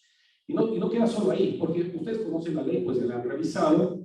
Nuevamente, el canciller lo dijo, es un acto soberano, pero sí debemos tomar en cuenta que el Ecuador, dentro de su política exterior, vela por los intereses del país. Esto lo decimos, pero también lo hacemos. Hay varios ejemplos que tal vez, bueno, podemos mencionar. Acabo de mencionar uno en relación a los ecuatorianos en Ucrania, pero el Ecuador vela por los intereses y la política del Ecuador en relación al conflicto en Ucrania. Pues el Ecuador vela por los intereses del país y de los ciudadanos. Es una política exterior pragmática, también lo dijo el canciller, no ideologizada y tampoco cargada de sesgos personales. Y teniendo estos principios de la política exterior ecuatoriana en mente, pues vemos también que la ley de asociación de Estados Unidos, pues nuevamente es un acto unilateral, soberano de los Estados Unidos, es una ley nacional de los Estados Unidos. Ustedes conocen, una ley nacional de cualquier país no puede ser implementada en el Ecuador, es absurdo, eso es inaceptable. Al revés, cuando tenemos leyes acordadas o normativas, instrumentos internacionales políticamente vinculantes, sí, tenemos que acoplar nuestra legislación nacional a ese instrumento internacional políticamente vinculante, a ese tratado o a ese convenio internacional. Pero no vamos a acoplar nuestra legislación, ni nuestro comportamiento, ni nuestro accionar a una ley, en este caso de Estados Unidos o de ningún otro país. Eso no tiene sentido. Vamos a velar por nuestros intereses dentro de nuestra soberanía. Sí, es una ley que puede ser beneficiosa para el Ecuador, no cabe duda. No cabe duda, tenemos ahí que reconocer que Estados Unidos es un socio estratégico, el ministro Prado lo dijo también, es el principal socio comercial del Ecuador. Es una ley que da oportunidades de cooperación y desarrollo para el país. Pero hay un paso importante. Bueno, ya hay el paso importante de la aprobación por parte del Ejecutivo, por parte del presidente de los Estados Unidos de la ley, en donde sí debemos intervenir. Ustedes lo han dicho, lo mencionaba Daniel, lo mencionaba Cris Jaramillo, entiendo también, me parece que lo dijo. Participar nosotros, conversar, y es lo que hacemos. O sea, no es nada nuevo que conversemos con el Departamento de Estado, con el USTR, con el Departamento de Comercio. Lo tenemos que hacer. ¿Y por qué les digo? Porque estas instituciones nacionales de Estados Unidos, una vez aprobada la ley, tienen 180 días para establecer planes de trabajo, en este caso ya con el Ecuador. Tenemos que participar y nos faltaba más, o sea, no hacerlo más bien sería absurdo. Y nuevamente ahí necesitamos esto. Ahí necesitamos lo que estamos haciendo el día de hoy. Ahí necesitamos trabajar con ustedes. Ahí necesitamos las contribuciones. Y algo que es importante, las contribuciones de la sociedad civil, de la academia, por ejemplo, para la política exterior, bienvenidas. Pero algo, rector, que tenemos que trabajar, y con todos ustedes, y tal vez yo este rato no tengo la respuesta, tengo ideas, sí, pero no la respuesta, es ¿cómo articulamos esas contribuciones de la academia, en este caso, a la política exterior? Una alternativa es la Junta Consultiva. Mencionaba el canciller, en base a la pregunta que le hacía Cris Jaramillo, la Junta Consultiva está ya vigente, esperamos que ya se reúna pronto. Es una alternativa. Otra alternativa es sacar conclusiones de estos foros y ver cómo los plasmamos justo, por ejemplo, en los debates, en los diálogos que tengamos con las instituciones de Estados Unidos en relación a esta ley. Y así muchas alternativas. Otra es un trabajo permanente, estos foros permanentes, bienvenidos. Yo les invito desde ya a la Cancillería también, llevarlos a cabo también en el Ministerio de Relaciones Exteriores. Algunos de ellos, yo creo que un buen número de ellos tienen que ser reservados también. Deben tener carácter no necesariamente de abiertos y públicos, al menos al inicio, porque necesitamos también discreción en nuestro accionar. Y no por el Estado ecuatoriano y los ciudadanos ecuatorianos, sino por lo que tenemos que decir al otro lado, por lo que tengamos que decir en X país, que acordemos con ustedes, que ustedes nos proporcionen información. Tiene que haber también esa discreción. Espero haber contestado y, por supuesto, cualquier otra aclaración y podemos seguir hablando también de otros temas. Y muchísimas gracias y felicitaciones por esta iniciativa.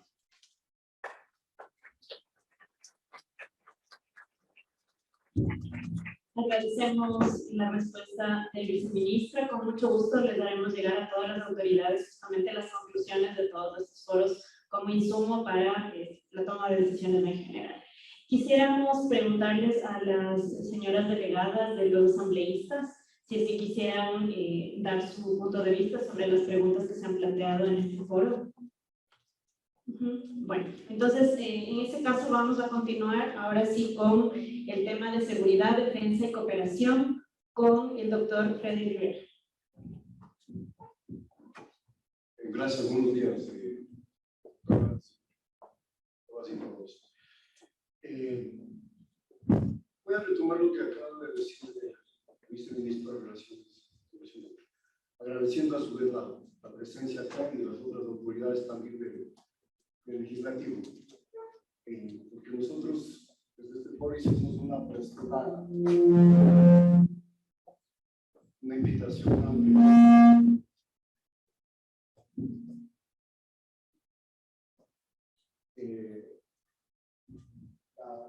La característica, la interrelación que acaba de mencionar el viceministro, creo que también se hace extensivo al Ministerio de Defensa y al Ministerio de Economía.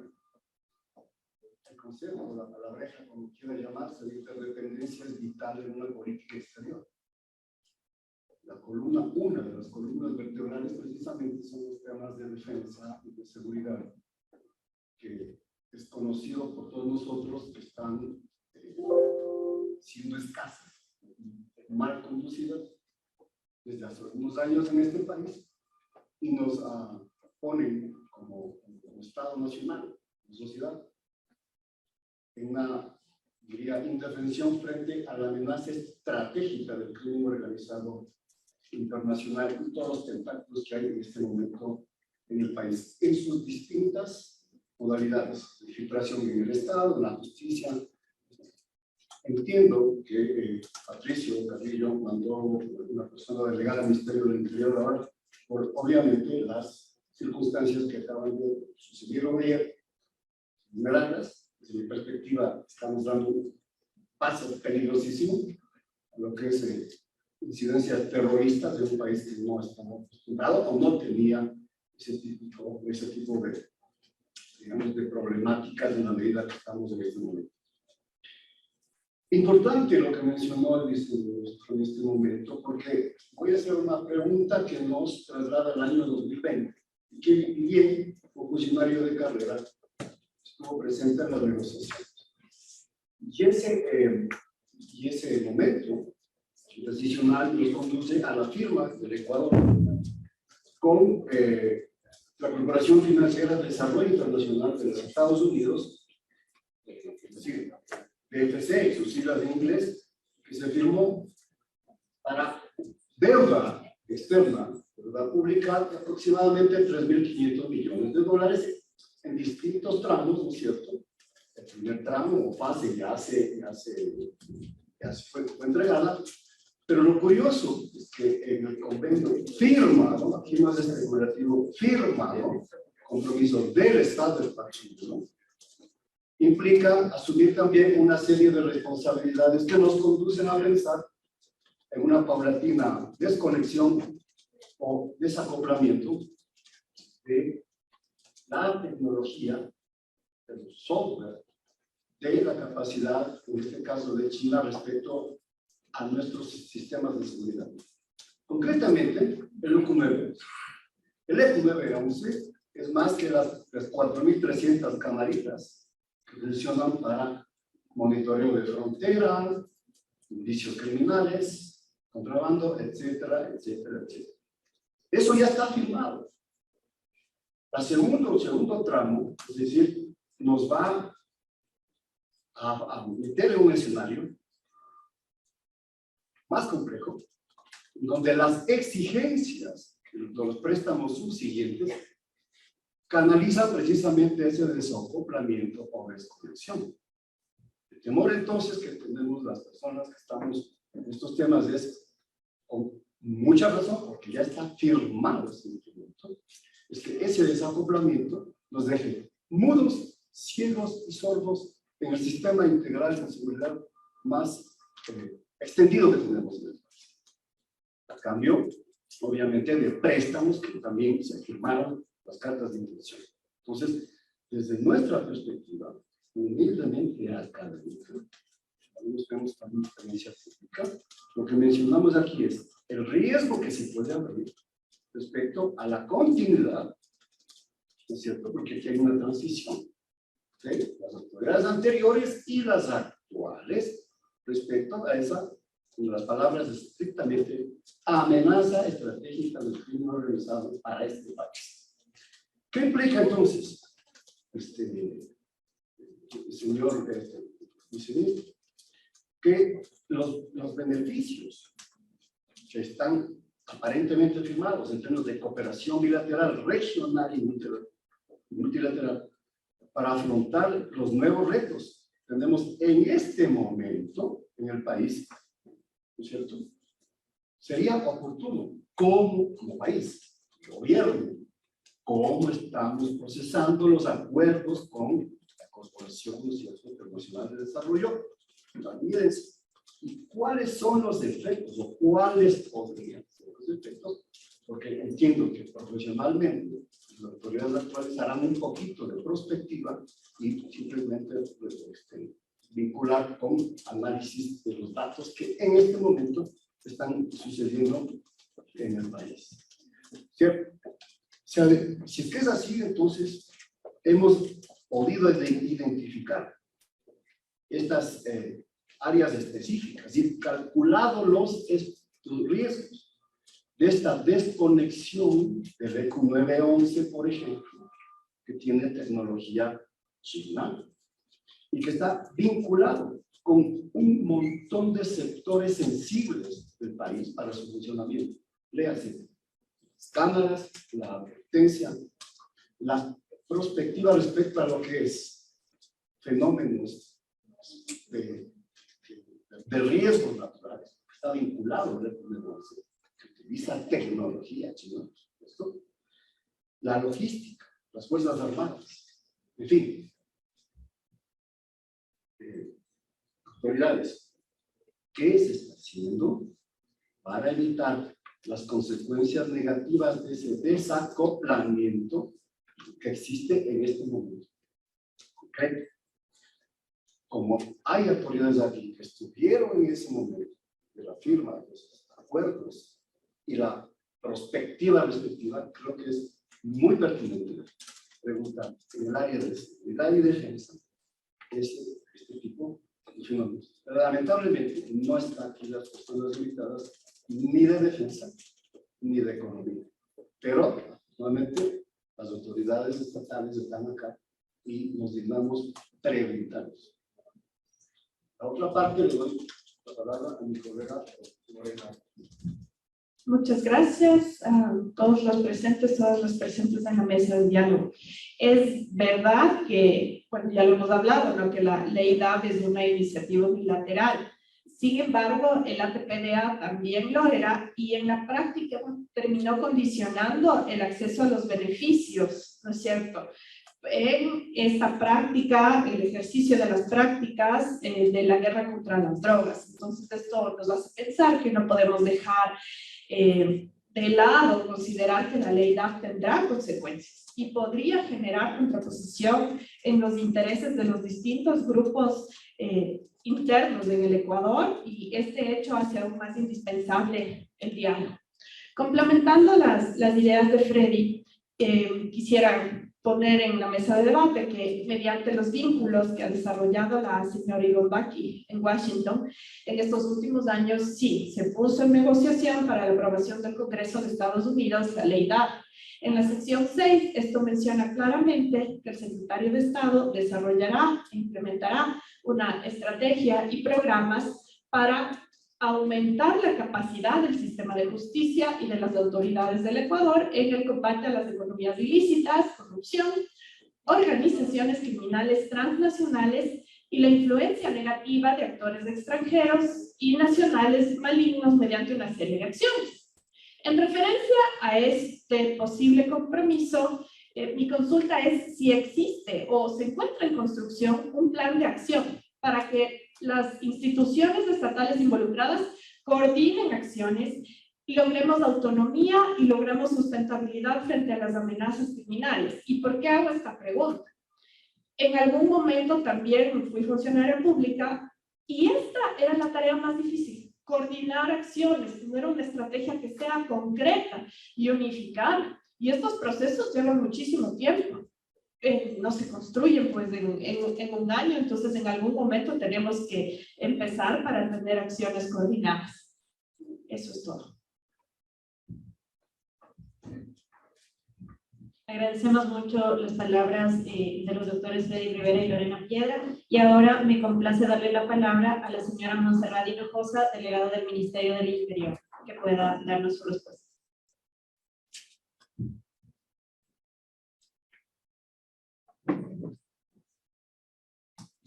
Buen día con todos, mi nombre es Montserrat Hinojosa, soy la delegada del ministro Patricio Carrillo. Primero que todo, quisiera excusarme en su nombre porque realmente quería estar aquí, pero todos conocen la actual situación que estamos atravesando y por ende no puede estar presente.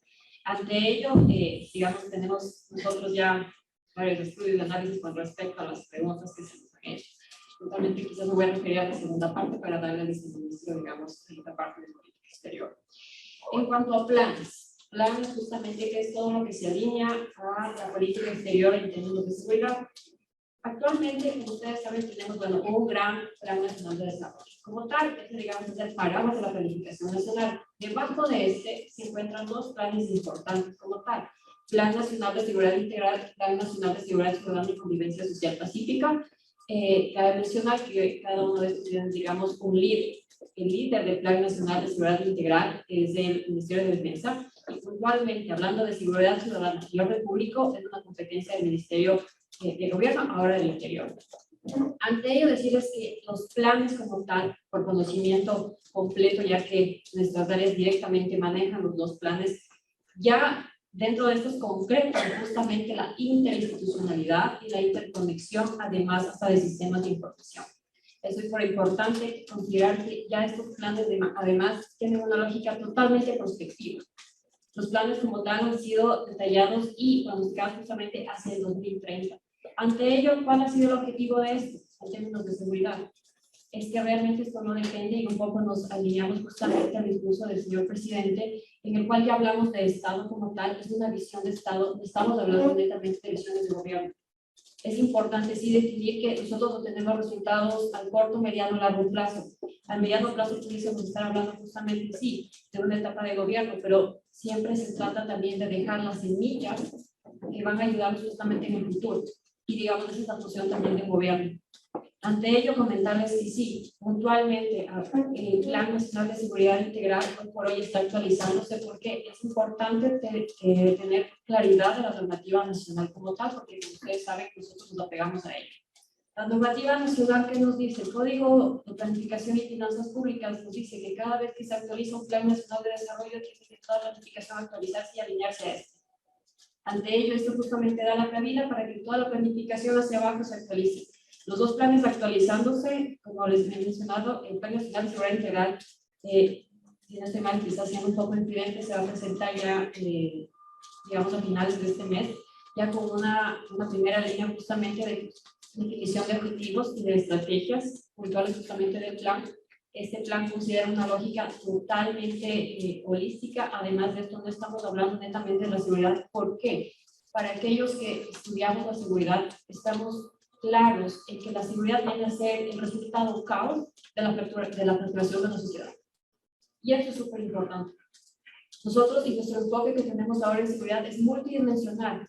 Ya, digamos, no parte quizás de una lógica anterior en la cual solo hacíamos división de seguridad interna y externa, porque estamos totalmente convencidos que lo único que va a poder hacer que tengamos cambios significativos es que comencemos a hablar y a estructurar cosas que, digamos, comiencen a recaer sobre las problemáticas estructurales que tenemos en seguridad.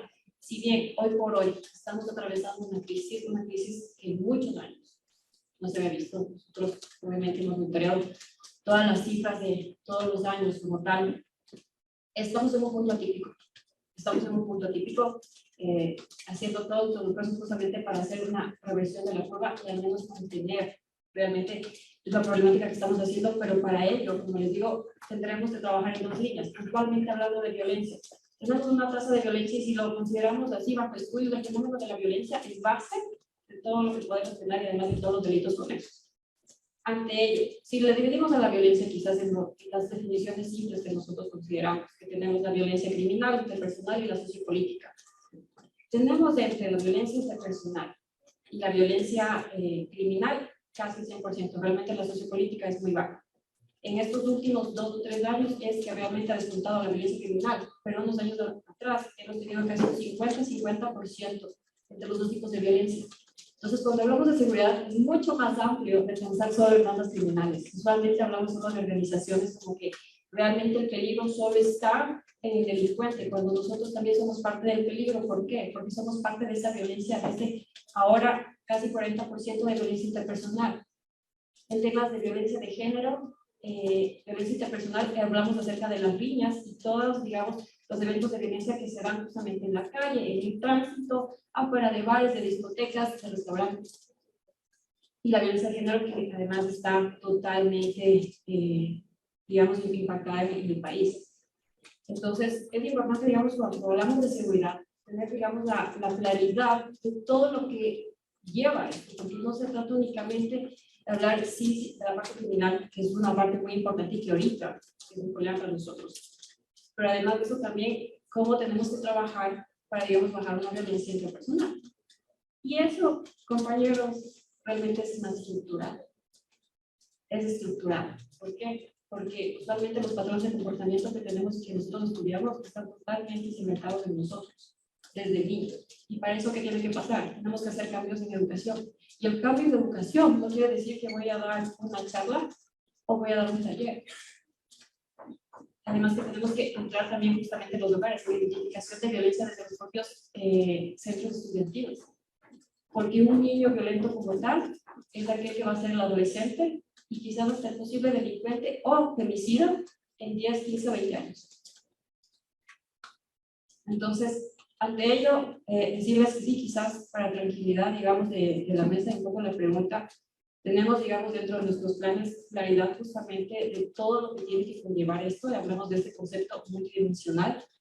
Con esto quizás solo quisiera dejar igual como experiencia un poco uno de los proyectos emblemáticos que tenemos, además un proyecto emblemático de la presidencia de este año, y es justamente hablar del registro único de violencia contra las mujeres y además hablar del sistema de alerta temprana para prevenir el femicidio. Proyectos tan grandes como tal que abarcan información, armar registro único de violencia en términos súper simples es un gran sistema de información que lo que me da es justamente armar el historial de violencia de una mujer. Porque hoy por hoy tenemos información totalmente desconcentrada en las diferentes instituciones. Entonces yo soy fiscalía y tengo obviamente datos, por ejemplo, le voy a poner como ejemplo de Montserrat Hinojosa porque tenía una denuncia en el 2010. Y puede ser que luego además tuvo una atención de la Policía Nacional en el 2015 y está esa información en el registro de la policía. Además de eso fue un centro de atención de salud en el 2021 y eso está y reposa en la información de salud pública. Entonces, claro, nosotros tenemos, digamos, además que tenemos justamente, estamos haciendo un cumplimiento completo de la Ley de Prevención y Erradicación de Violencia contra las Mujeres, en el cual nosotros integramos, vamos a entregar en el Registro Único de Violencia información de 2 instituciones, del Ejecutivo y además del Ministerio de Justicia con Judicatura y Fiscalía. Es verdad, y comparto ahí con Florina, en que es un trabajo arduo, es súper fuerte. Nosotros realmente, para tener, digamos, este engranaje, porque ustedes saben que además se necesitan, son 2 cosas importantes, voluntad política y tecnicidad. Eso es súper importante. La una sin la otra no funciona. Ante ello, hemos logrado, sí, hemos logrado tener esto, por eso, digamos, sabemos un poco justamente cuál es lo complicado de engranar totalmente las voluntades e intereses de las diferentes instituciones, y nosotros puntualmente en el Ministerio hemos hablado de tener un rol motivador con las demás instituciones, porque claro, cada cual está en su core, realmente. Entonces se piensa que el Ministerio del Interior, quizás la policía, va a solucionar todos los problemas de seguridad, como les acabo de mencionar, eso va mucho más allá de todo lo que nosotros hacemos. Entonces es, digamos, algo así compartido y compartido hasta con la propia sociedad. No quisiera, digamos, terminar mi intervención sin mencionar que es importante que además de los planes, no solo son los planes. Usualmente a veces pensamos que un plan va a solucionar la vida. Usualmente, claro, en todas, digamos, en las entrevistas, en la asamblea, en muchas partes se considera que plan, sí, pero los planes tienen que estar también atados de inversiones de recursos. Entonces, porque el plan por sí solo usualmente que hace un plan, digamos, puede terminar parte de una problemática, se diseña un objetivo, como también estrategias y finalmente termina tangiblemente en la medición de un indicador y además se coloca una meta, ¿ya? Coloquemos una meta para tasa de emisiones intencionales. Entonces se llega a eso sí nos da luces hacia dónde debemos ir, pero más allá de eso es qué tengo que hacer para bajar esa tasa de violencia. Y las acciones, las múltiples acciones que tengo que hacer no son acciones que son, es muchísimo y son cosas que requieren inversión, porque eso tiene que tangibilizarse en proyectos como tal que tienen que dar resultados, que tienen que tener un alcance definido tanto temporal como de evaluación objetiva. Además de ello, que es importante trabajar justamente, yo tenía dentro de mis apuntes, justamente escuchando las intervenciones, es importante unir las 2 cosas, economía y seguridad. Porque la seguridad como tal, y sabemos en la parte criminal, ¿por qué es tan rentable el narcotráfico? Y es justamente porque muchas de las personas como tal, digamos en el país y alrededor del mundo, se ven tentados justamente a tener esta rentabilidad, porque digamos, económicamente, lo que todo ser humano desea es justamente tener una mejor condición de vida.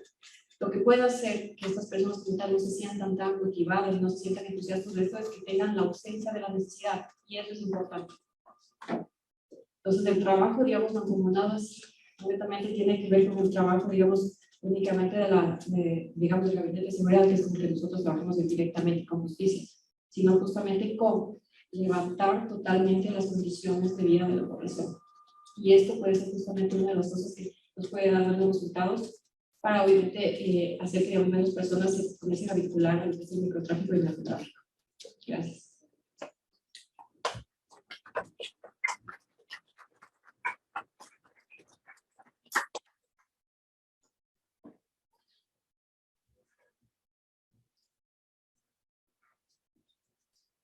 Muchas gracias. Y justo complementando lo manifestado por su secretaria, y referirme también a las preguntas y comentarios de Freddy Rivera y Lorena Piedra, pues empiezo por el Acuerdo de Cooperación Financiera de Desarrollo Internacional de Estados Unidos, DFC, exactamente, por las siglas en inglés, ¿no? Tal vez decir en primer lugar que fue un acuerdo firmado por la administración, no por las administraciones anteriores, tanto de Ecuador como de Estados Unidos, ¿no?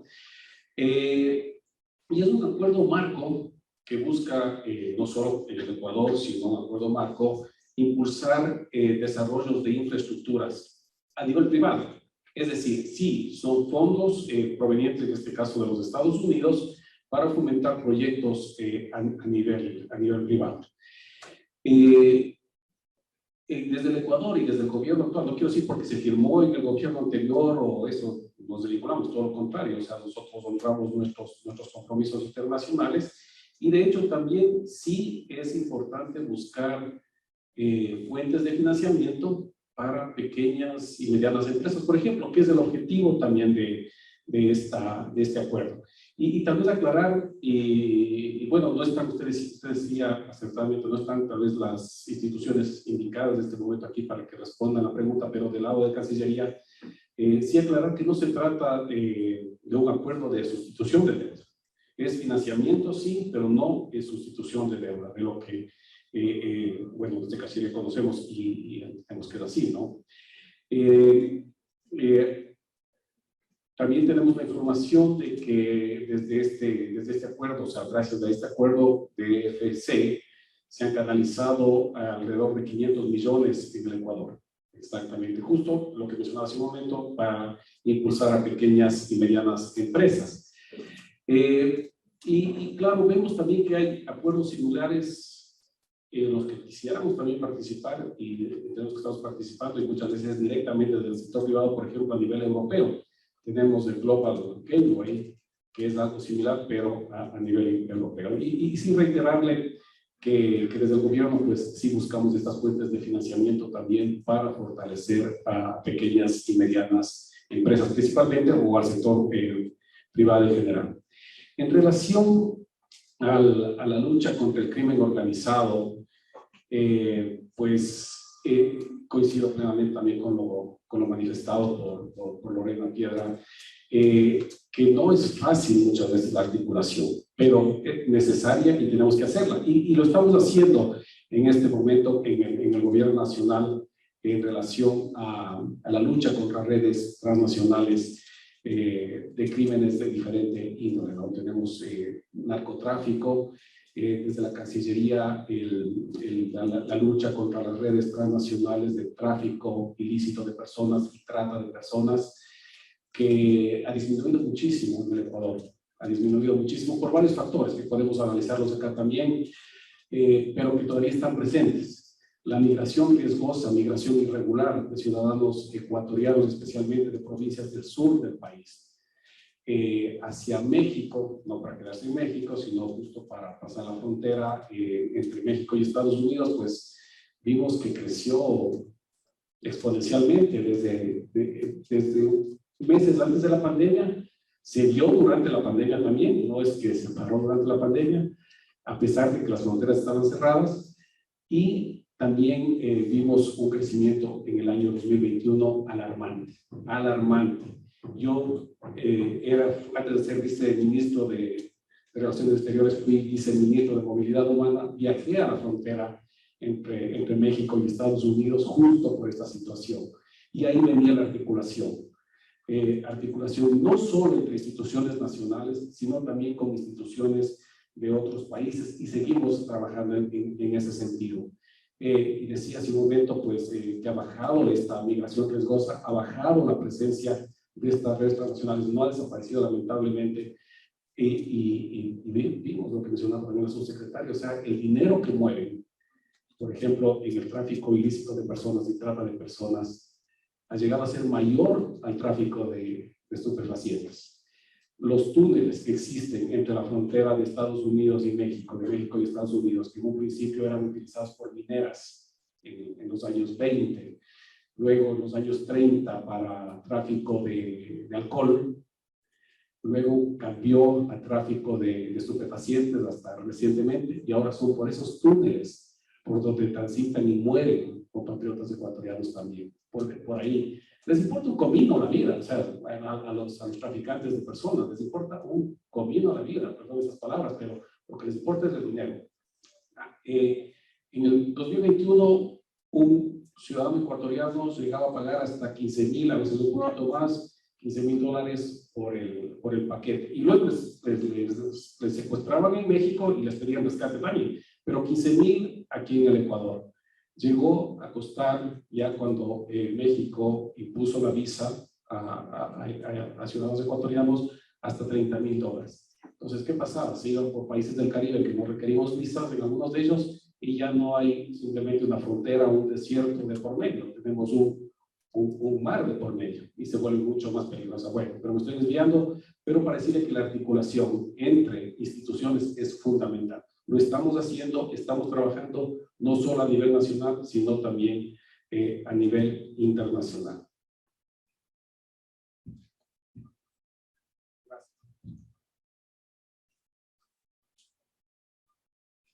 Agradecemos las palabras del viceministro. Ahora vamos a pasar el piso al doctor Gustavo Vega, rector de la Universidad Internacional del Ecuador.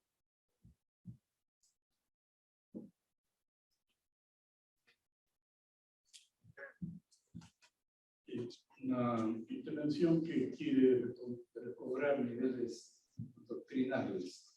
Primero, para celebrar que haya una mesa real de diálogo entre al menos 3 ministerios y la academia y las fundaciones.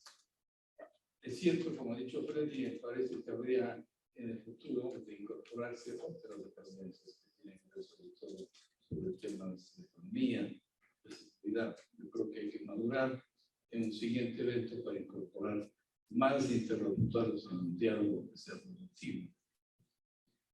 Decirles que hemos aprendido mucho de cada una de las intervenciones. Y yo creo que es importante también recordar el hecho, lo decía Luis como viceministro, los antecedentes de la relación de la profesión de la diplomacia, de la academia de la diplomacia, con el ejercicio real del poder político. Yo diría que es importante recoger de la historia ecuatoriana algunos nombres. Miguel Río Frío, con su obra La Emancipada, Jorge Icaza con Huasipungo, la obra que más se ha traducido a idiomas extranjeros, Gonzalo Saldovine con La Época Trágica, por cierto que el grupo de Guayaquil, con Demetrio Aguilera Malta, Don Goyo, y Alfredo Pareja Díaz Canseco con El Muelle, ¿no? Alfonso Barrera, que nos dejó hace poco tiempo, Juan Morandi, diplomáticos de fuste y que han hecho vida intelectual y cultural, y han influenciado en Latinoamérica y el mundo. Cuando digo mundo, porque Leopoldo Benítez Vinuesa, Ecuador, Drama y Paradoja, es una obra clave de él, presidió la Asamblea de las Naciones Unidas.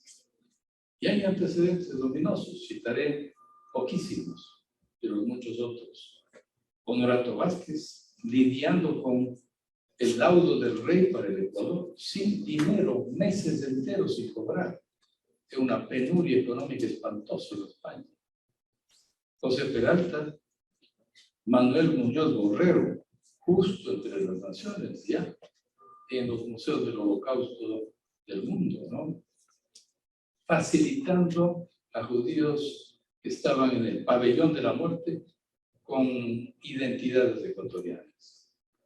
Y me he permitido entregarles a cada uno de los ilustres visitantes algunas obras, entre otras 2 diplomáticos que están en sus manos a través de sus libros. Jorge Fernández, uno de los intelectuales más interesantes, recordemos la obra de Agua, escrita a temprana edad, y que facilitó un hito en la historia del Ecuador, el de respetar el concepto de plataforma continental en las luchas por los derechos del mar. Hay un libro que la cuenta sobre su biografía en sus manos.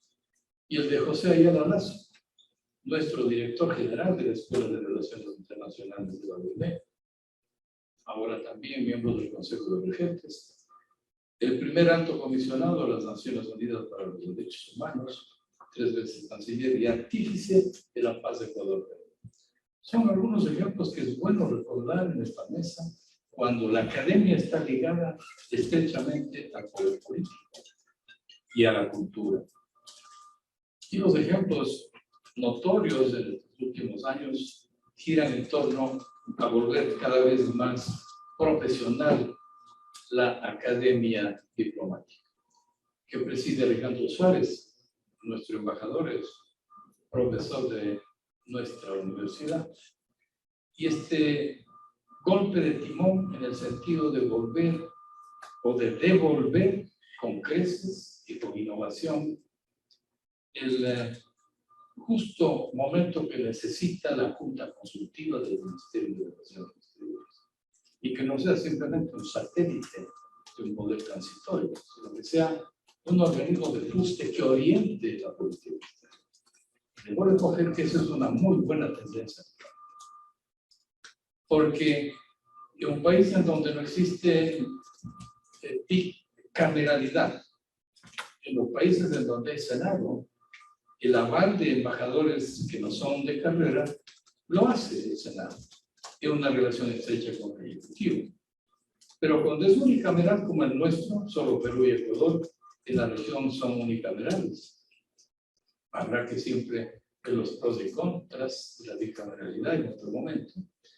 Pero es la honorable Junta Consultiva del Ministerio de Relaciones Exteriores que produce una recomendación a la Presidencia de la República sobre embajadores que sean de calidad en el mundo inmensamente global que vivimos ahora. 3 ejemplos finales, con eso le doy la palabra a Luis para que cierre el evento, que ha sido para nosotros enriquecedor, ciertamente. 3 ejemplos internacionales. Henry Kissinger no viene de la profesión de la diplomacia.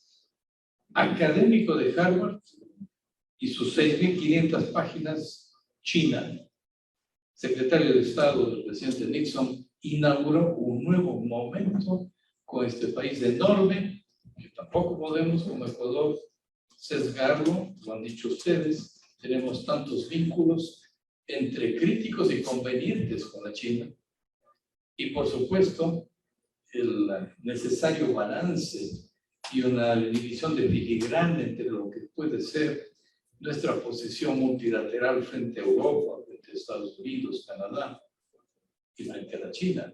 No podemos ser ingenuos en que es un mundo cada vez más emergente, el de la China y su tecnología. Y desde el 2001, un hito histórico es su inclusión en la Organización Mundial del Comercio, cuya sede está en Ginebra.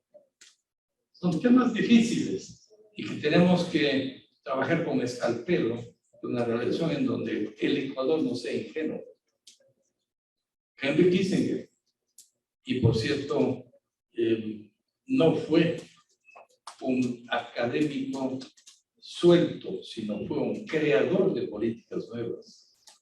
Y eso lo honra a él, más allá de la crítica de que pudo o no pudo participar en el golpe de Pinochet de Chile. Y el Premio Nobel de la Paz, que ha sido discernido en su momento para él. Más allá de la controversia de Kissinger, es un académico, no es un diplomático profesional. Otro ejemplo es John Foster Dulles, secretario de Estado de Dwight Eisenhower. Se graduó en Princeton y en París, y profesor en las universidades del DC, en Washington. Discípulo de Bergson, el judío francés premio Nobel. Henry Bergson y su teoría sobre el vitalismo. Un hombre de fuste desde la academia, que contribuyó con sus altos y bajos, con sus claroscuros de la diplomacia. Anticomunista, confeso. Sin embargo, también autor de una frase que ha hecho historia. Estados Unidos no tiene amigos, tiene intereses. Y un tercer ejemplo, Cyrus Vance, graduado en Yale, nada menos que una de las universidades de más alto ranking en el mundo, secretario de Estado de Carter, y que por supuesto fue uno de los artífices de las negociaciones de paz entre Israel y Egipto, cuando en Camp David se pudo propiciar una paz que fue ciertamente histórica, para que monte Sinaí, las alturas del Sinaí, sean devueltas después de la guerra de los 6 días, cuyo principal protagonista fue Moshe Dayan, que sea devuelta precisamente a Egipto. Cyrus Vance es una personalidad que asimismo vino de la academia. Por eso es que es tan importante nutrirse de ida y vuelta entre gobierno y academia. Creo yo que son ejemplos que sirven precisamente en un momento dado. Más allá de que el presidente Carter no pudo reelegirse, porque una tormenta en el desierto fracasó el hecho de que pueda, pues, sacrificando la posición del Ayatollah Khomeini tan dura en el Irán, y que el embajador de Canadá en el Irán pudiera darle pasaportes al grupo de rehenes, y que sin duda los contras en Centroamérica y el fallido rescate de los rehenes del Irán por parte de Jimmy Carter no le permitió la elección. La diplomacia es un tema muy de cristal de Venecia, se rompe con la facilidad internacional.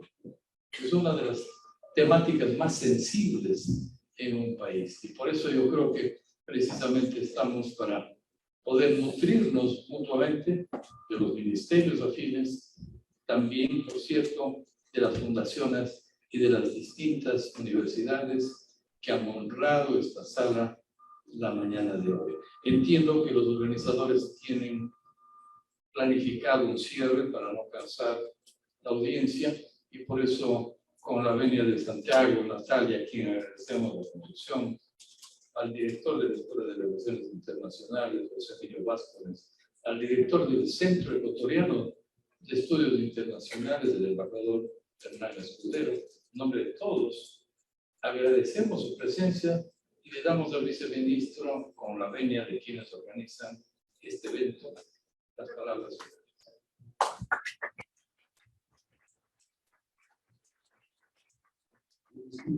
Nuevamente la palabra, pero bueno, usted ha mencionado, rectora, colegas, maestros, mentores de nosotros, ¿verdad? Realmente varios de esos nombres, pues, muy destacados, todos en realidad. Yo quería mencionar, por ejemplo, que este momento en Quito, entre el 16 y 20 de mayo, imagino que algunos de ustedes conocen, que tiene lugar la Conferencia Global sobre Espacio. Esta conferencia mundial acoge a los top, a la creme de los astrólogos y astrónomos a nivel mundial. Y esto es en este momento en Quito. Esto es diplomacia científica, nuestra participación como Cancillería en este foro. Simplemente para decirles que eso es lo que queremos, y queremos también hacerlo con ustedes. Bueno, muchísimas gracias nuevamente, y de Cancillería, puertas totalmente abiertas de par en par. Gracias.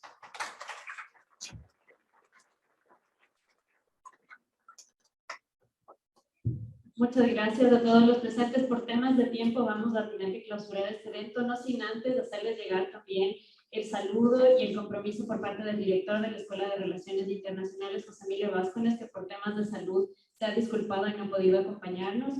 Queda abierto este espacio desde la escuela, desde la universidad y desde todos los que organizamos acá esta mesa con las distintas entidades de gobierno para poder generar estas sinergias que nos permitan llegar a una política exterior realmente democrática. Muchas gracias y que tengan un excelente día.